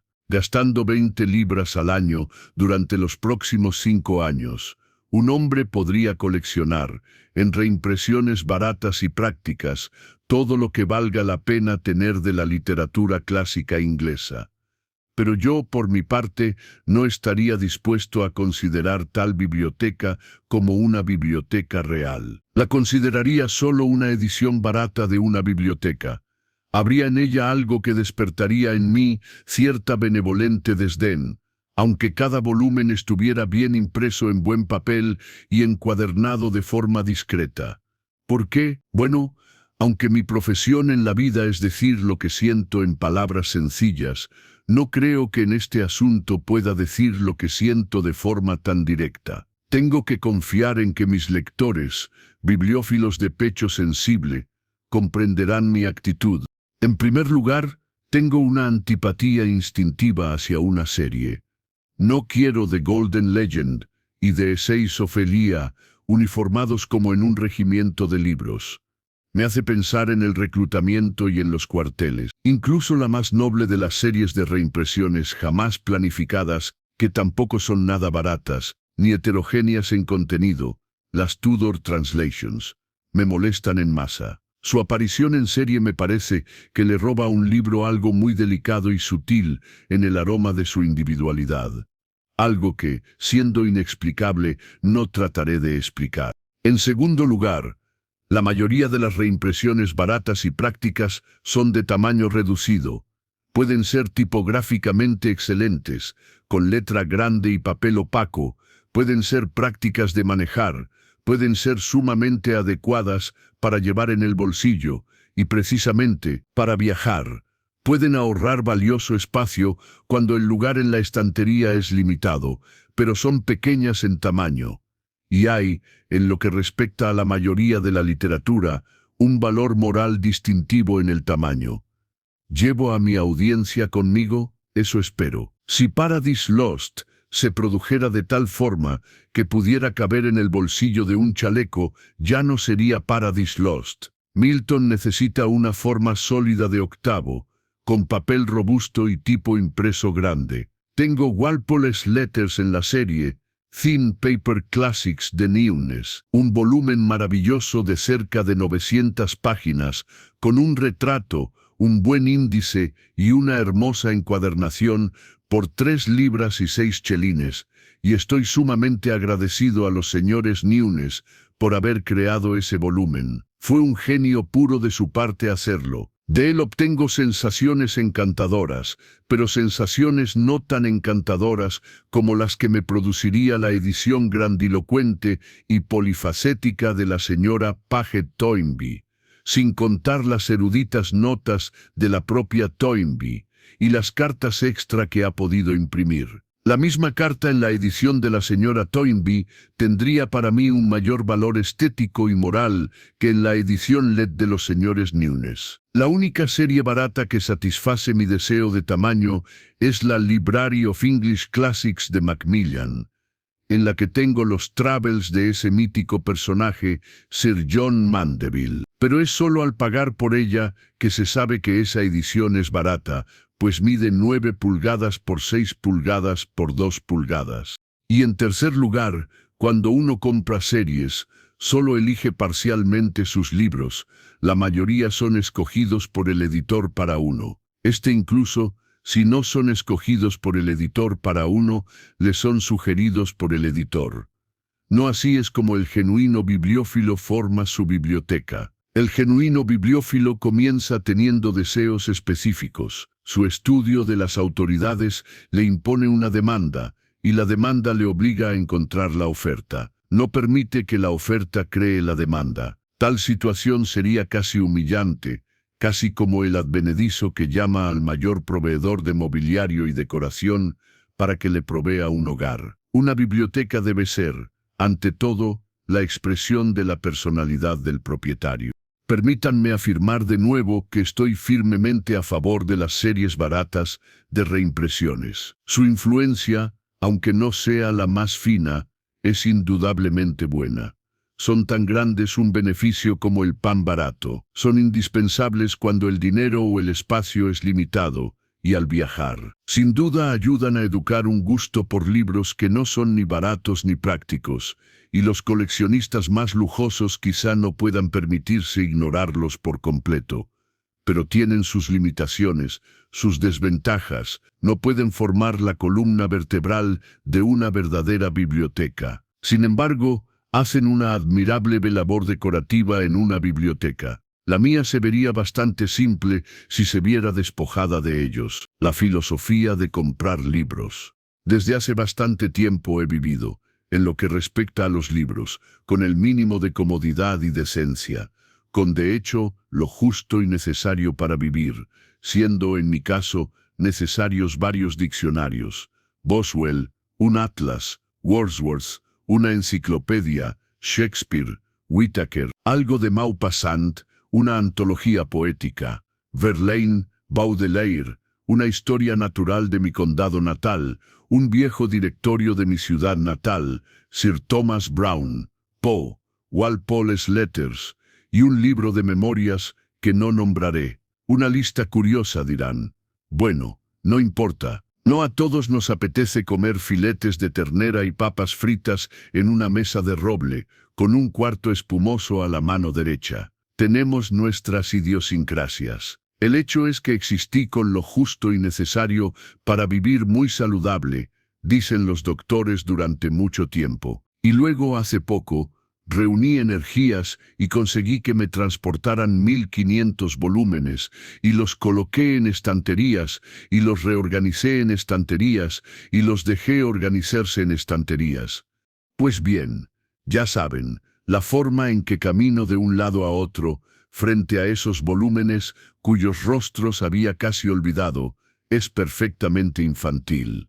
Es como la forma de un niño en una menagerie. Allí, en su jaula, está esa edición de 1839 de Shelley, editada por la señora Shelley, que casi vendía al British Museum, porque el conservador de libros impresos pensó que no tenía una copia, pero sí la tenía. Y allí, en una jaula por sí sola, por su terrible enormidad, está la edición de París de 1650 y dos de los ensayos de Montaigne, y podría continuar, y lo haría, de no ser esencial llegar a mi argumento.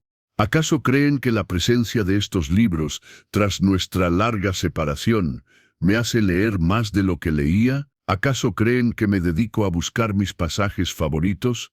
Ni un poco. La otra noche tuve un largo viaje en tranvía, y antes de partir traté de seleccionar un libro para llevar conmigo. No pude encontrar uno que se ajustara exactamente al estado de ánimo del tranvía. Como tenía que coger el tranvía, me vi obligado a decantarme por algo, y al final me fui con nada más original que Hamlet, con el cual ya estoy demasiado familiarizado. Luego compré un periódico vespertino y lo leí entero, incluidos los anuncios. Entonces me dije, este es un buen resultado de todo mi esfuerzo por reunirme de nuevo con algunos de mis libros. Sin embargo, como hace tiempo que dejé de sorprenderme ante la forma excéntrica en que la naturaleza humana se niega a actuar como uno esperaría, pude mantener la calma y sin vergüenza durante esta extraordinaria experiencia. Y aún sigo caminando de un lado a otro frente a mis libros y disfrutándolos sin leerlos.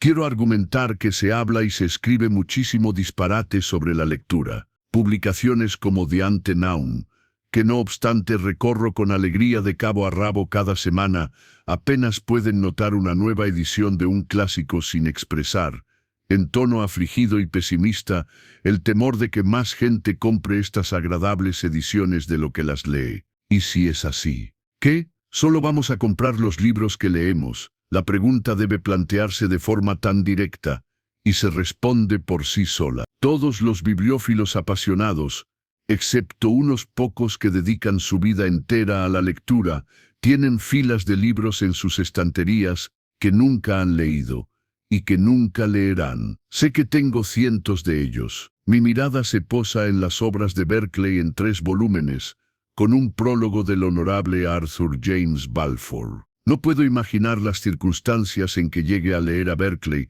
pero no me arrepiento de haberlo comprado en una buena edición, y lo volvería a comprar si no lo tuviera, pues cuando lo miro, parte de su virtud se me transmite. Soy mejor gracias a él. Un cierto aroma de filosofía impregna mi alma, y soy menos tosco de lo que de otro modo sería. Esto no es fantasía, sino un hecho.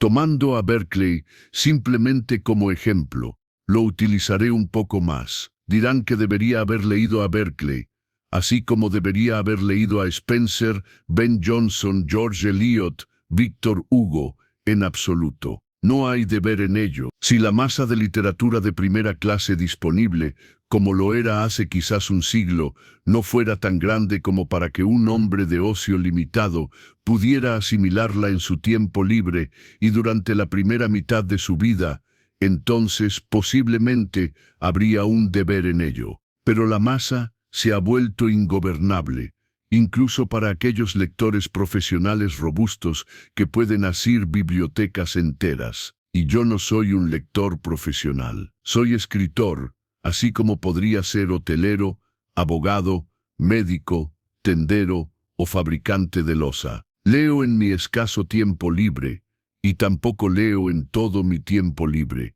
Tengo otras distracciones. Leo lo que me apetece leer, y no siento obligación de terminar un libro que no me interesa terminar. Leo en mi ocio, no por un sentido del deber, no para mejorarme, sino únicamente porque me da placer leer. A veces me lleva un mes terminar un libro. Supongo que mi caso es bastante promedio, pero voy a encadenar mis compras a mi lectura. Ni de broma, quiero tener muchos libros en mis estanterías porque sé que son buenos, porque sé que me divertirán, porque me gusta mirarlos y porque algún día puede que se me antoje leerlos.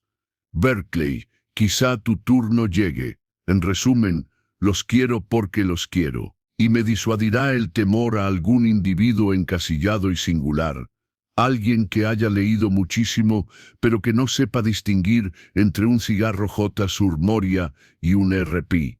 Muria, que entre y me intimide con la espantosa pregunta: Señor, ¿lee usted sus libros? Por lo tanto digo, al comprar un libro, déjese influir por solo 2 consideraciones.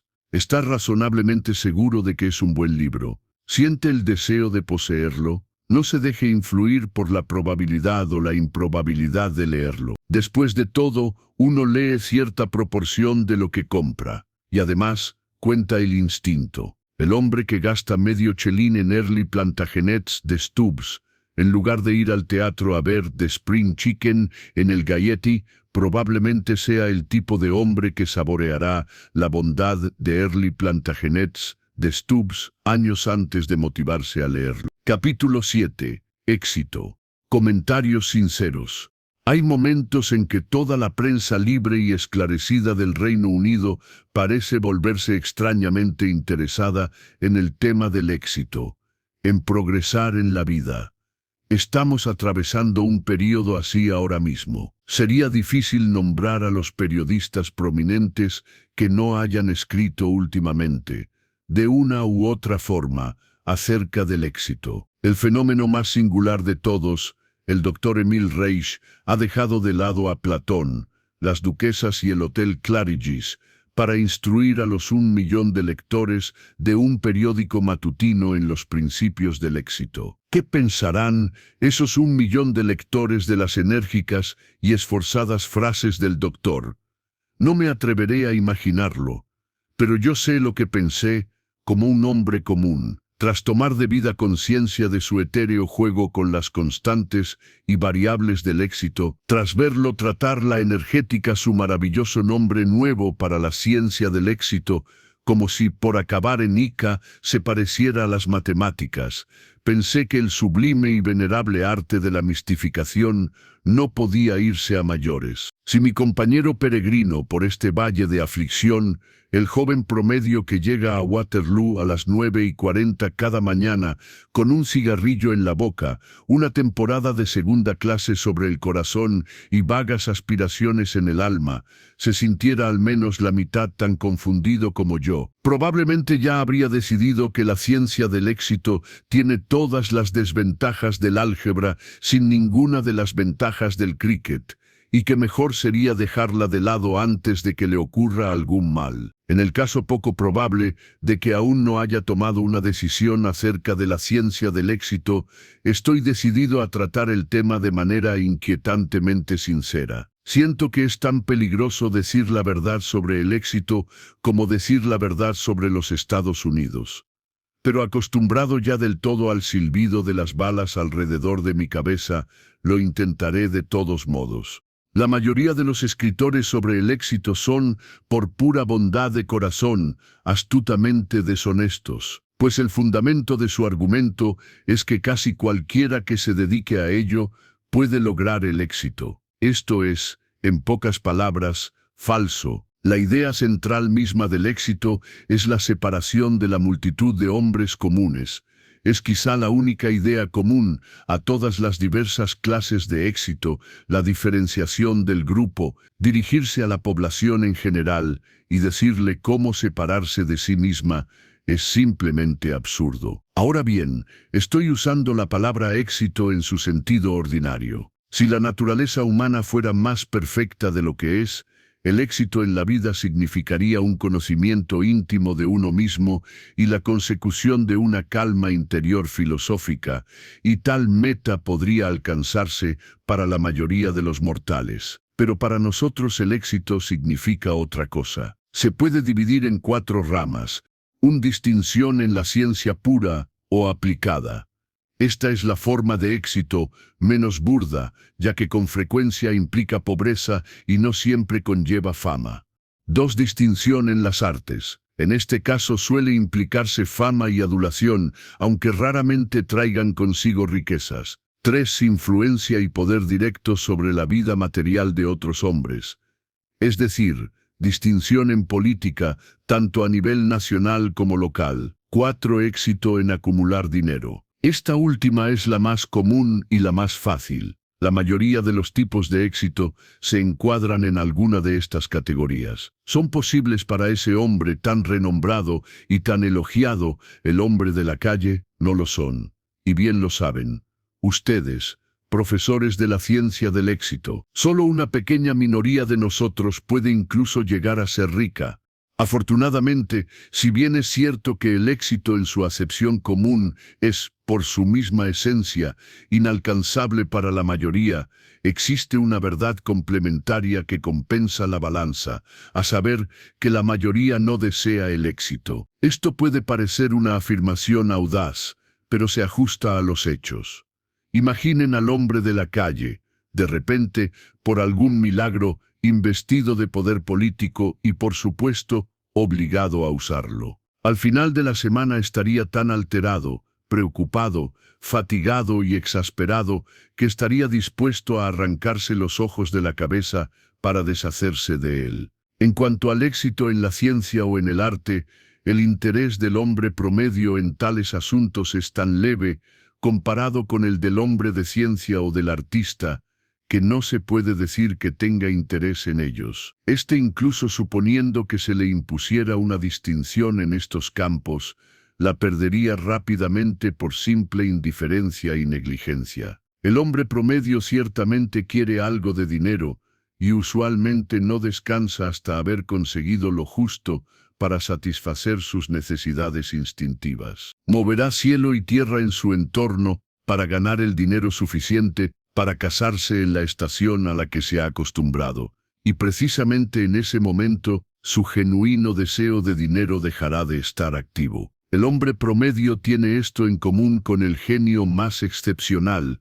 Su carrera, en líneas generales, está gobernada por sus instintos. El hombre promedio florece y se siente a gusto en una atmósfera de rutina pacífica. Los hombres destinados al éxito florecen y se sienten a gusto en una atmósfera de colisión y disturbio. Los dos temperamentos son muy distintos. Naturalmente, el hombre promedio sueña vagamente, de vez en cuando, sueña que sería bueno ser famoso y rico. Todos soñamos vagamente con esas cosas. Pero soñar vagamente no es desear. A menudo me digo a mí mismo que daría cualquier cosa por ser tan bueno como Cinquevalli, el malabarista, o por ser el capitán del mayor transatlántico. Pero la parte reflexiva de mí me dice que mi anhelo de imitar a esos asombrosos personajes no es un deseo genuino y que su realización no aumentaría mi felicidad. Para obtener una noción razonablemente verdadera de lo que le sucede a la masa de la humanidad en su progreso desde la cuna hasta la tumba, uno no debe intentar abarcar una nación entera, ni siquiera una gran metrópolis, ni siquiera una ciudad muy grande como Manchester o Liverpool. Estos panoramas son tan inmensos y confusos que derrotan la vista del observador. Es mejor tomar un pueblo pequeño de, digamos, 20 o 30.000 habitantes, un pueblo que la mayoría de nosotros conozcamos más o menos íntimamente. Los extremadamente pocos individuos cuyos instintos los distinguen para participar en la lucha por el éxito se pueden identificar de inmediato, pues lo primero que hacen es abandonar el pueblo. El aire del pueblo no es lo bastante vigorizante para ellos. Sus fosas nasales se dilatan en busca de algo más intenso. Los que quedan forman un microcosmos que representa, en cierto modo, el mundo en general. Entre los 30 y los 40 años comienzan a diferenciarse. En su propia esfera toman sus puestos. Una docena más o menos de políticos forman el Consejo Municipal y gobiernan el pueblo. Media docena de hombres de negocios encabezan la actividad comercial y la riqueza del pueblo. Algunos otros enseñan ciencia y arte, o son conocidos localmente como botánicos, geólogos, aficionados a la música o de alguna otra arte. Estos son los distinguidos, y se notará que no pueden ser más numerosos de lo que son. ¿Qué sucede con el resto? ¿Han luchado por el éxito y han sido derrotados? No. ¿Se parecen, a medida que envejecen, a hombres desilusionados? No. Han cumplido modestamente sus objetivos, han conseguido lo que genuinamente se propusieron. Nunca se han acercado ni a los márgenes de la batalla por el éxito, pero no han fracasado. El número de fracasos es sorprendentemente pequeño. Ves a un hombre desaliñado, desilusionado y envejecido que recorre la calle principal, y alguien responde a tu pregunta: ahí está fulano, uno de los fracasados de la vida, pobrecito. Y el tono con que se pronuncian esas palabras prueba lo excesivamente rara que es la verdadera derrota. Es obvio que el caso de la minoría que ha abandonado el pueblo en busca del éxito, con este mayúscula, tiene un tremendo interés de curiosidad para la masa que permanece. Lo consideraré. Los exitosos y los no exitosos. Habiendo afirmado rotundamente que el éxito no está, ni puede estar, al alcance de la mayoría, procedo ahora a declarar, en lo que respecta a la minoría, que ellos no lo consiguen de la manera en que comúnmente se supone que se consigue. Y puedo agregar con agradecimiento que no lo consiguen de esa forma. La ilusión popular es que el éxito se alcanza mediante lo que podría llamar el método Benjamin Franklin. Franklin fue un hombre muy grande. En su carácter unía un conjunto de espléndidas cualidades tan diversas, a su modo, como las poseídas por Leonardo da Vinci. Siento una inmensa admiración por él, pero su autobiografía me enfurece. Se entiende que su autobiografía es un clásico, y si en los Estados Unidos se dice una palabra en su contra, es probable que te maten. No obstante, yo no tengo intención de hacer una visita inmediata a los Estados Unidos, y me atreveré a afirmar que la autobiografía de Benjamin Franklin es un libro detestable y engañoso. Puedo recordar solo otros 2 volúmenes que con más gusto vilipendiaría. Uno es Samuel Budget, The Successful Merchant, y el otro es From Log Cabin to White House, que es la historia del presidente Garfield. Tales libros pueden imponer ideas a los muchachos, y es concebible que no dañen a los muchachos. Por cierto, Franklin comenzó su autobiografía en forma de carta a su hijo, pero el hombre adulto que los puede sostener sin náuseas debería ir a ver a un doctor, pues algo anda mal en él. Empecé ahora, comenta Franklin con parsimonia, a tener cierta amistad entre los jóvenes del pueblo amantes de la lectura, con quienes pasaba mis veladas muy amablemente, y gané dinero con mi industria y frugalidad. Oeste nuevamente. Fue en ese momento cuando concebí el audaz y arduo proyecto de alcanzar la perfección moral. Hice un librito, en el que asigné una página para cada virtud, reglas cada página con tinta roja, de modo que hubiera 7 columnas, una para cada día de la semana. Crucé estas columnas con 13 líneas rojas, marcando el comienzo de cada línea con la primera letra de una virtud. En esa línea y en su columna correspondiente podía señalar con una pequeña mancha negra cada falta que al examinarla se cometía respecto a esa virtud en ese día. Ay, Franklin, donde quiera que estés, esto es realmente un poco rígido. A un hombre se le pueden perdonar incluso tales infamias de petulancia. Pero en verdad no debería ir a escribirlas, especialmente a su hijo. ¿Y por qué ese detalle sobre la tinta roja? Si el hijo de Franklin no fue llevado a malas sendas por la lectura de esa monstruosa autobiografía, debe haber sido un hombre casi tan extraordinario como su padre. Ahora, Franklin solo pudo haber escrito su inmortal clásico por uno de 3 motivos. Un sencilla vanidad, era un pedante, pero no engreído. 2. Un deseo de que otros se beneficiaran de sus errores. Él nunca cometió errores. De vez en cuando enfatiza alguna nimiedad, pero eso es solo por diversión.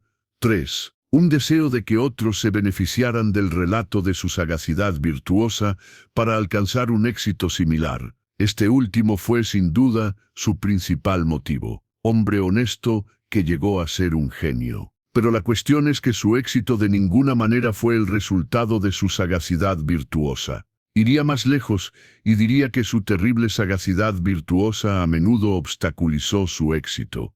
Nadie es peor guía hacia el éxito que el típico hombre exitoso. Rara vez entiende las razones de su propio éxito, y cuando una revista popular le pide que relate sus experiencias para beneficio de la juventud de toda una nación, es imposible que sea natural y sincero. Sabe el tipo de cosas que se esperan de él, y si no llegó a Londres con medio chelín en el bolsillo, probablemente hizo algo igualmente tonto, lo anota, se imprime la nota del artículo o de la entrevista, y adiós a la verdad genuina. Recientemente apareció en un periódico diario un artículo autobiográfico didáctico de uno de los hombres más ricos del mundo, que fue el artículo más inadecuado de este tipo que he encontrado jamás. Los hombres exitosos olvidan tanto de sus vidas. Además, nada es más fácil que explicar un hecho consumado de una manera agradable y convencional. Todo el asunto del éxito es una gigantesca conspiración tácita por parte de la minoría para engañar a la mayoría. Son los hombres exitosos más industriosos, frugales e inteligentes que los que no tienen éxito. Mantengo que no lo son. Y he estudiado de cerca a los hombres exitosos. Una de las características más comunes del hombre exitoso es su ociosidad, su inmensa capacidad para malgastar el tiempo. Afirmo rotundamente que, por regla general, los hombres exitosos son por costumbre relativamente ociosos. En cuanto a la frugalidad, prácticamente es desconocida entre las clases exitosas. Esta afirmación se aplica con especial fuerza a los financieros. En cuanto a la inteligencia, he quedado repetidamente sorprendido por la falta de inteligencia en los hombres exitosos.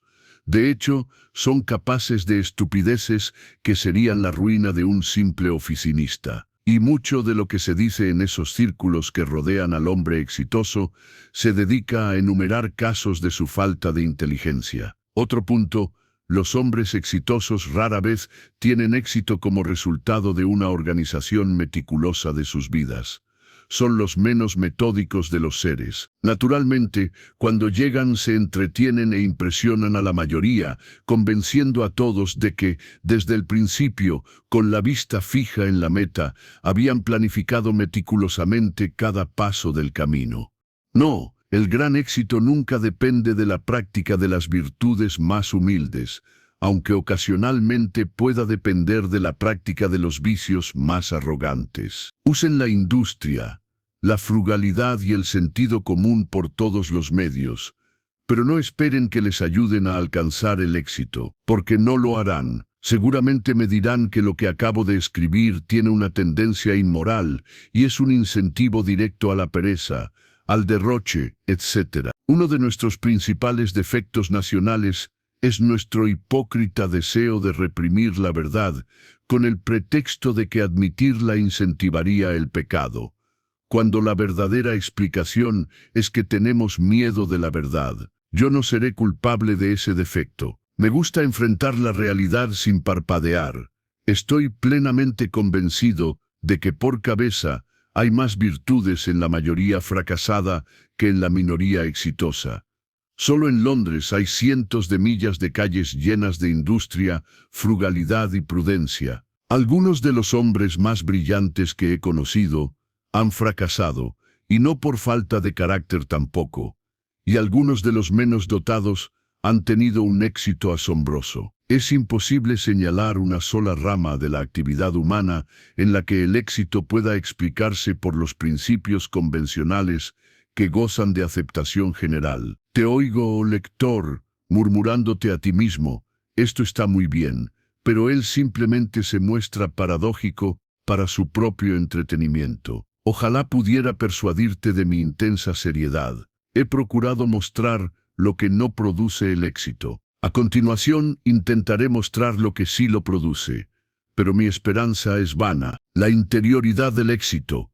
Por supuesto, no se puede explicar el éxito más que se pueda explicar la sinfonía en do menor de Beethoven. Se puede indicar en qué tonalidad está escrita, hacer reflexiones de expertos sobre su forma, catalogar sus temas y relacionarla con sinfonías que la precedieron y con sinfonías que la siguieron, pero al final se llega a decir que la sinfonía en do menor es bella, porque lo es. De la misma manera se llega a decir que la única diferencia real entre el éxito y el fracaso es que el éxito tiene éxito. Admitido esto francamente desde el principio, me permitiré afirmar que existen tres tipos de éxito. El éxito A es el accidental. Se debe a lo que llamamos el azar, y a nada más.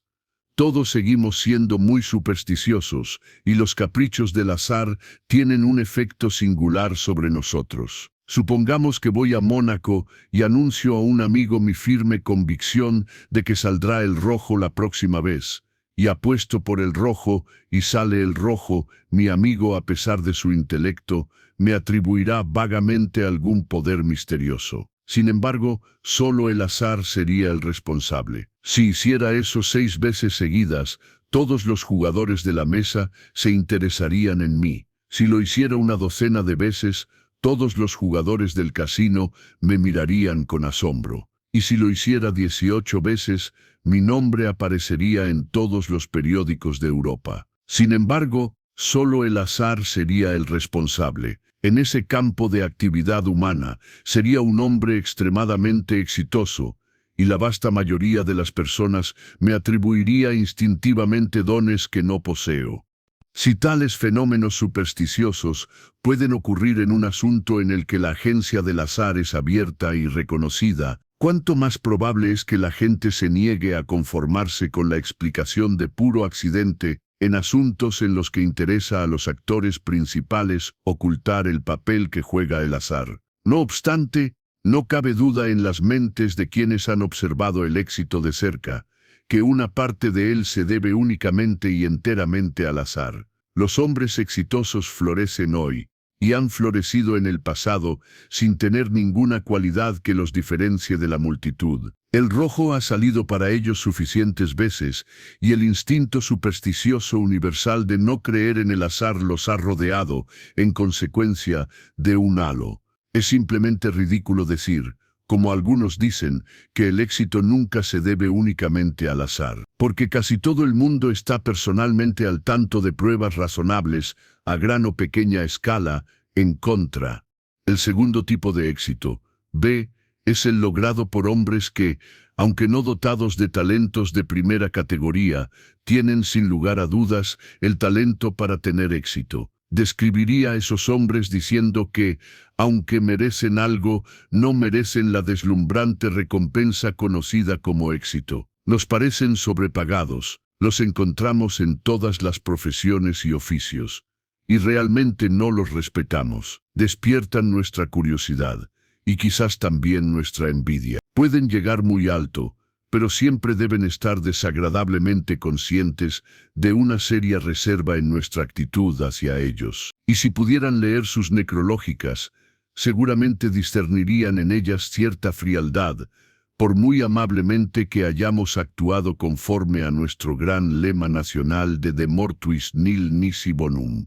Es esta clase de éxito la que desconcierta al estudioso social. ¿Cómo es que hombres sin ningún otro talento poseen un misterioso e indefinible talento para tener éxito? Bueno, me parece que esos hombres siempre muestran ciertas características, y la principal de estas características es el deseo continuo e insaciable de tener éxito. Están obsesionados con la idea de triunfar. Nosotros, los demás, no estamos tan obsesionados. Soñamos con el éxito de vez en cuando, pero no tenemos la pasión por el éxito. A menudo me digo a mí mismo que daría cualquier cosa por ser el igual de Cinquevalli, el malabarista, o por ser el capitán del mayor transatlántico. Pero la parte reflexiva de mí me dice que mi anhelo de emular a esos asombrosos personajes no es un deseo genuino, y que su realización no aumentaría mi felicidad.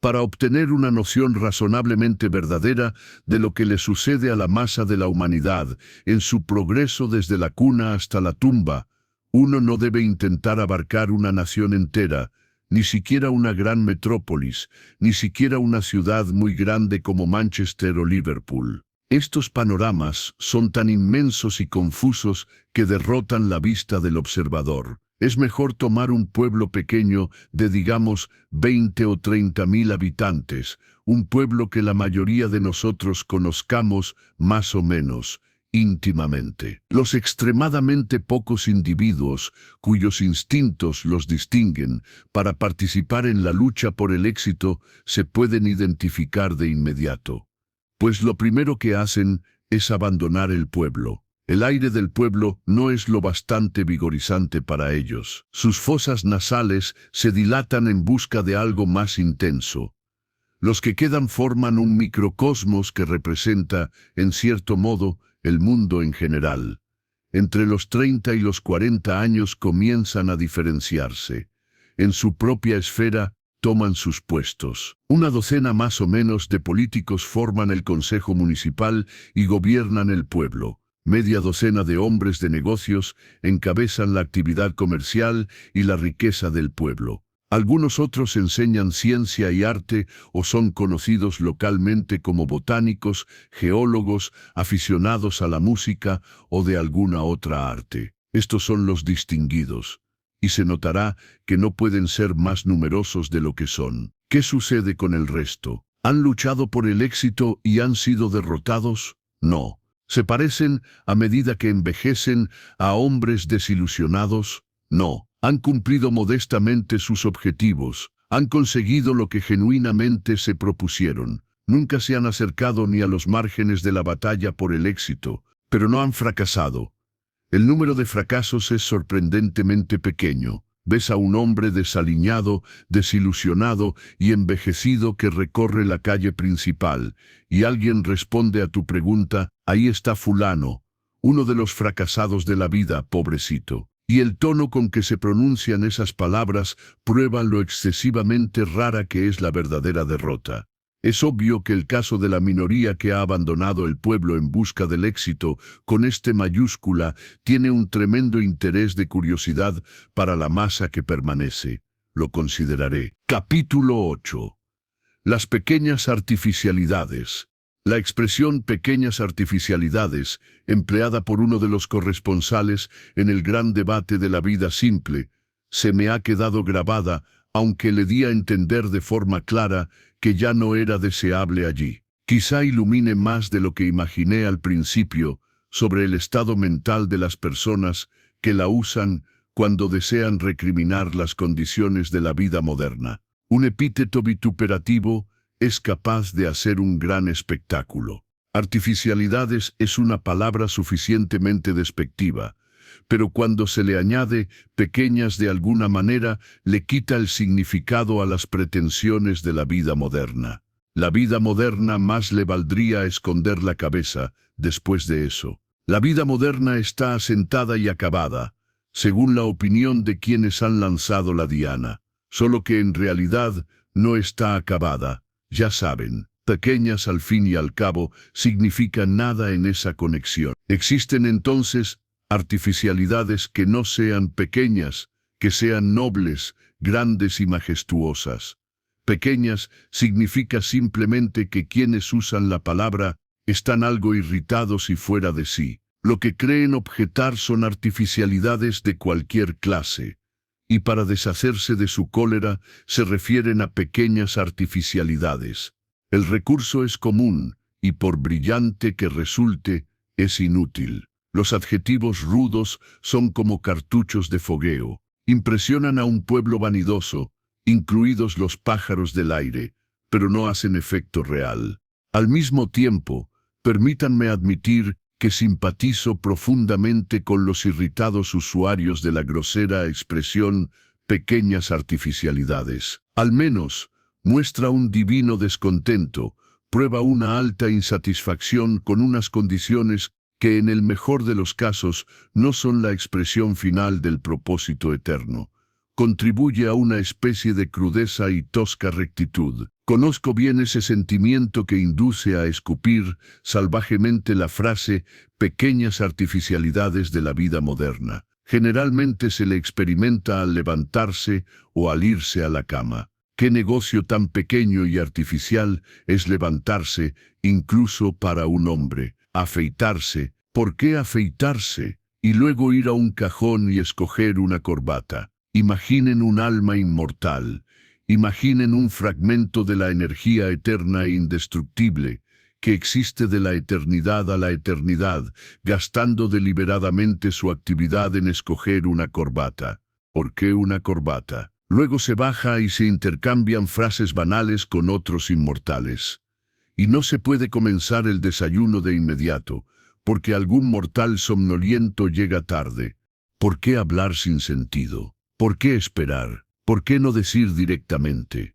Váyanse todos a la porra. Aquí son casi las 10, y yo tengo muchas ganas de empezar a vivir la vida superior de inmediato, en lugar de perder el tiempo en pequeñas artificialidades. Cállense todos, denme mi tocino al instante, y déjenme devorarlo rápido y marcharme. Estoy harto de sus ceremonias.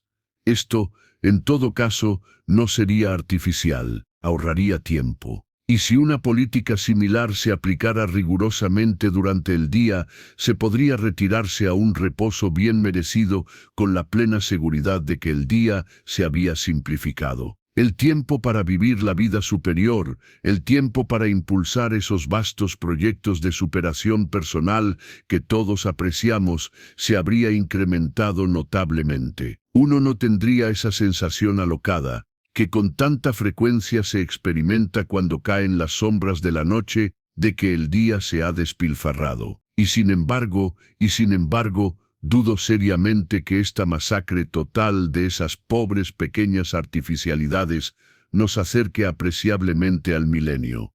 Porque hay una cosa, y una cosa de importancia fundamental, que los revolucionarios contra las pequeñas artificialidades siempre dejan de apreciar, y es la necesidad y el valor de la convención. No puedo, en un párrafo, tratar eficazmente esta cuestión tan difícil y compleja. Solo puedo señalar al lector fenómenos análogos en las artes. Todas las artes son una convencionalización, un ordenamiento de la naturaleza. Incluso en un jardín se disponen las plantas en hileras, y se subordina el bienestar de una a la del conjunto. La única diferencia entre un jardín y los bosques silvestres es una pequeña artificialidad.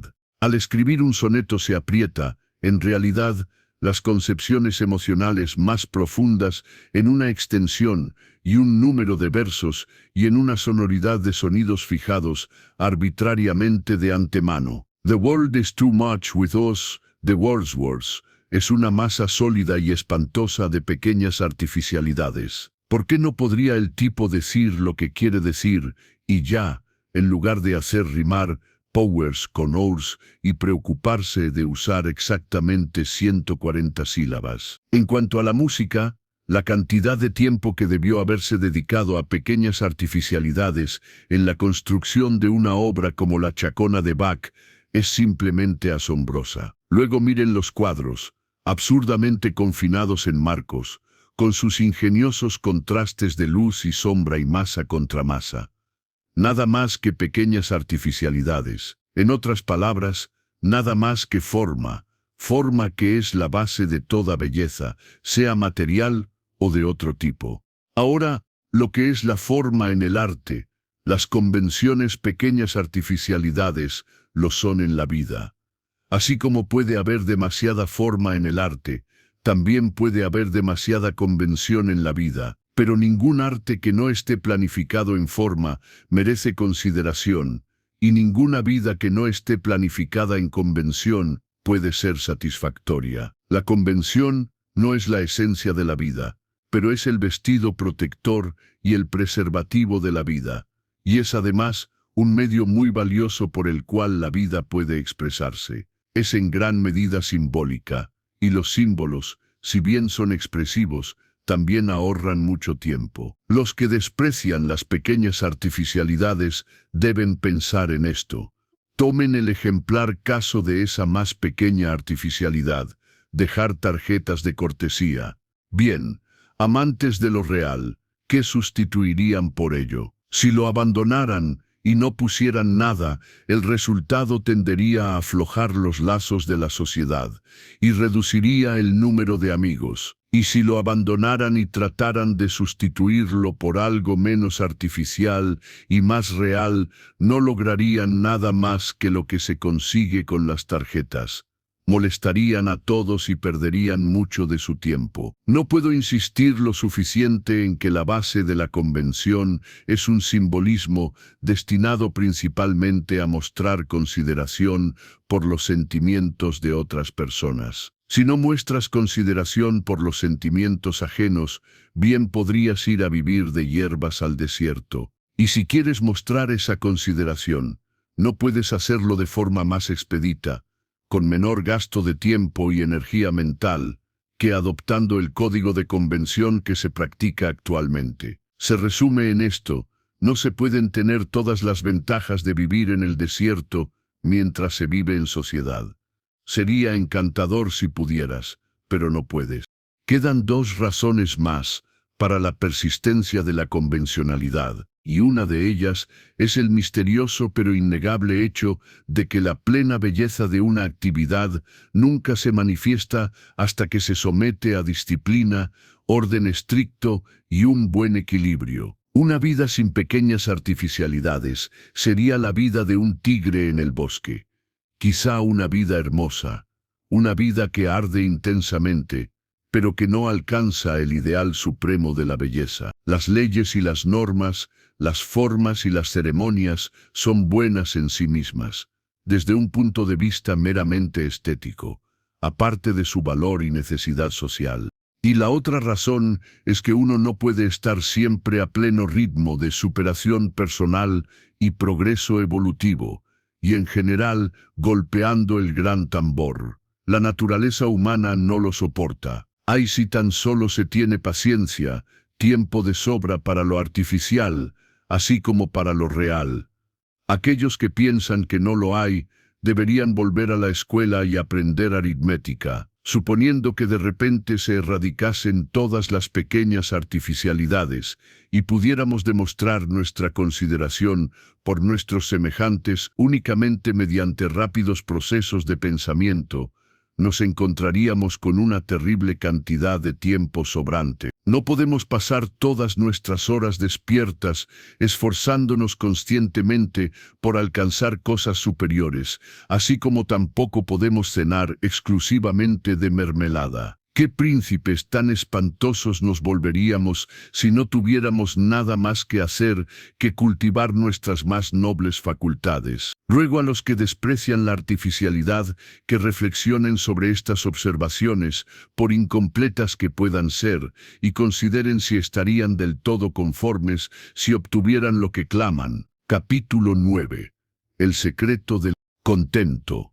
He dicho, de manera ligera, respecto a la conclusión a la que han llegado varios corresponsales y yo mismo, que el clamor por la vida simple era simplemente una nueva forma del viejo clamor por la felicidad, que explicaría qué es lo que hace que la vida valga la pena para mí. La palabra se ha difundido, y debo esforzarme por cumplir mi promesa, pero lo hago con reparos y con timidez. Primero, está el instinto natural de no hablar de lo que hay en lo más profundo de la mente. Segundo, está el miedo, casi equivalente a la certeza, de ser malinterpretado o de no ser comprendido en absoluto. Y tercero, está la absurda insuficiencia de espacio. Sin embargo, para mí, el contento espiritual, no usaré la palabra felicidad, que implica demasiado, brota esencialmente de ningún hecho mental o físico. Brota del hecho espiritual de que hay en el hombre algo más alto que la mente, y de que ese algo puede dominar a la mente. Llámenlo alma, o como quieran. Mi sensación de seguridad en medio de las colisiones de la existencia radica en la firme conciencia de que así como mi cuerpo es el servidor de mi mente es el servidor de mí. Un servidor rebelde, pero un servidor, y posiblemente cada día menos rebelde. A menudo le he dicho a esa inquieta mente, ahora oh mente, único medio de comunicación entre el yo divino y todos los fenómenos externos, no eres un agente libre, eres una subordinada, no eres más que una pieza de maquinaria, y me obedecerás. La mente solo se puede conquistar mediante la meditación regular, decidiendo de antemano qué dirección debe tomar su actividad, e insistiendo en que se dirija en esa dirección, además sin dejarla nunca inactiva, sin dirección, sin amo, para que juegue al azar como un niño en las calles de noche. Esto es extremadamente difícil, pero se puede hacer, y vale maravillosamente la pena. La falla de la época es la ausencia de meditación. Un hombre sagaz se esforzará por corregir en sí mismo los defectos de su época. En algunos aspectos profundos, el siglo XII tuvo ventajas sobre el siglo XX. Practicaba la meditación. El siglo XX hace ejercicios al estilo de Sandow. La meditación, hablo solo por mí, es lo menos prescindible de las actividades diarias. ¿Sobre qué obligo a meditar a mi mente? Sobre varias cosas, pero principalmente sobre una, a saber, sobre esa fuerza, energía, vida, lo incomprensible tiene muchos nombres, que es indestructible, y que en última instancia existe una única fuerza, energía, vida. La ciencia va reduciendo gradualmente todos los elementos a un solo elemento. La ciencia hace cada vez más difícil concebir la materia separada del espíritu. Todo vive, incluso mi navaja se cansa, y la fatiga de mi navaja no es ni más ni menos explicable que mi fatiga tras una faena mental. La fuerza en ella y en mí se ha transformado, no se ha perdido. Toda fuerza es la misma fuerza. La ciencia ahora tiende a llamarla electricidad, pero a mí me son indiferentes tales bautismos. La misma fuerza impregna mi navaja, mi vaca en el campo, y el yo central que domina mi mente, la misma fuerza en diferentes etapas de la evolución. Y esa fuerza persiste para siempre. Por ese camino obligo a mi mente a caminar diariamente. Diariamente debe reconocer que el misterioso yo que la controla es parte de esa fuerza divina que existe de la eternidad a la eternidad, y que en sus átomos últimos nada puede dañarla. Con ese curso de entrenamiento, incluso la mente tosca y práctica, Al fin percibe que los accidentes mundanos no cuentan. Pero exclamarán, esto no es más que la inmortalidad del alma otra vez. Pues bien, en una forma un poco más abstracta, lo es. Nunca dije que hubiera descubierto algo nuevo. No me permito ser dogmático respecto a la persistencia de la personalidad, o incluso de la individualidad, después de la muerte. Pero, al basar mi vida física y mental en el supuesto de que hay en mí algo que es indestructible y esencialmente inmutable, no voy más allá de lo que señala la ciencia. Sí, si te da placer, llamémoslo la inmortalidad del alma. Si pierdo el tren, o si mi sastre se equivoca, o pierdo esa manifestación terrenal de la fuerza que me es más querida, le digo a mi mente, mente, concentra tus poderes en la plena realización del hecho de que yo, tu amo, soy inmortal y estoy fuera del alcance de los accidentes. Y mi mente, sabiendo ya que soy un amo exigente, obedece. ¿Acaso yo, una porción de la infinita fuerza que existió hace miles de millones de años y que existirá dentro de miles de millones de años, voy a permitir que cualquier evento físico o mental terrenal me perturbe? No lo haré. En cuanto a las vicisitudes de mi cuerpo, ese servidor de mi servidor, más le vale mantenerse en su lugar y no hacer demasiada bulla. No es que algún alboroto en cualquiera de estos envoltorios exteriores del yo eterno pudiera perturbarme realmente. Lo eterno es sereno, tiene la mejor razón para serlo. Así se dirán a sí mismos.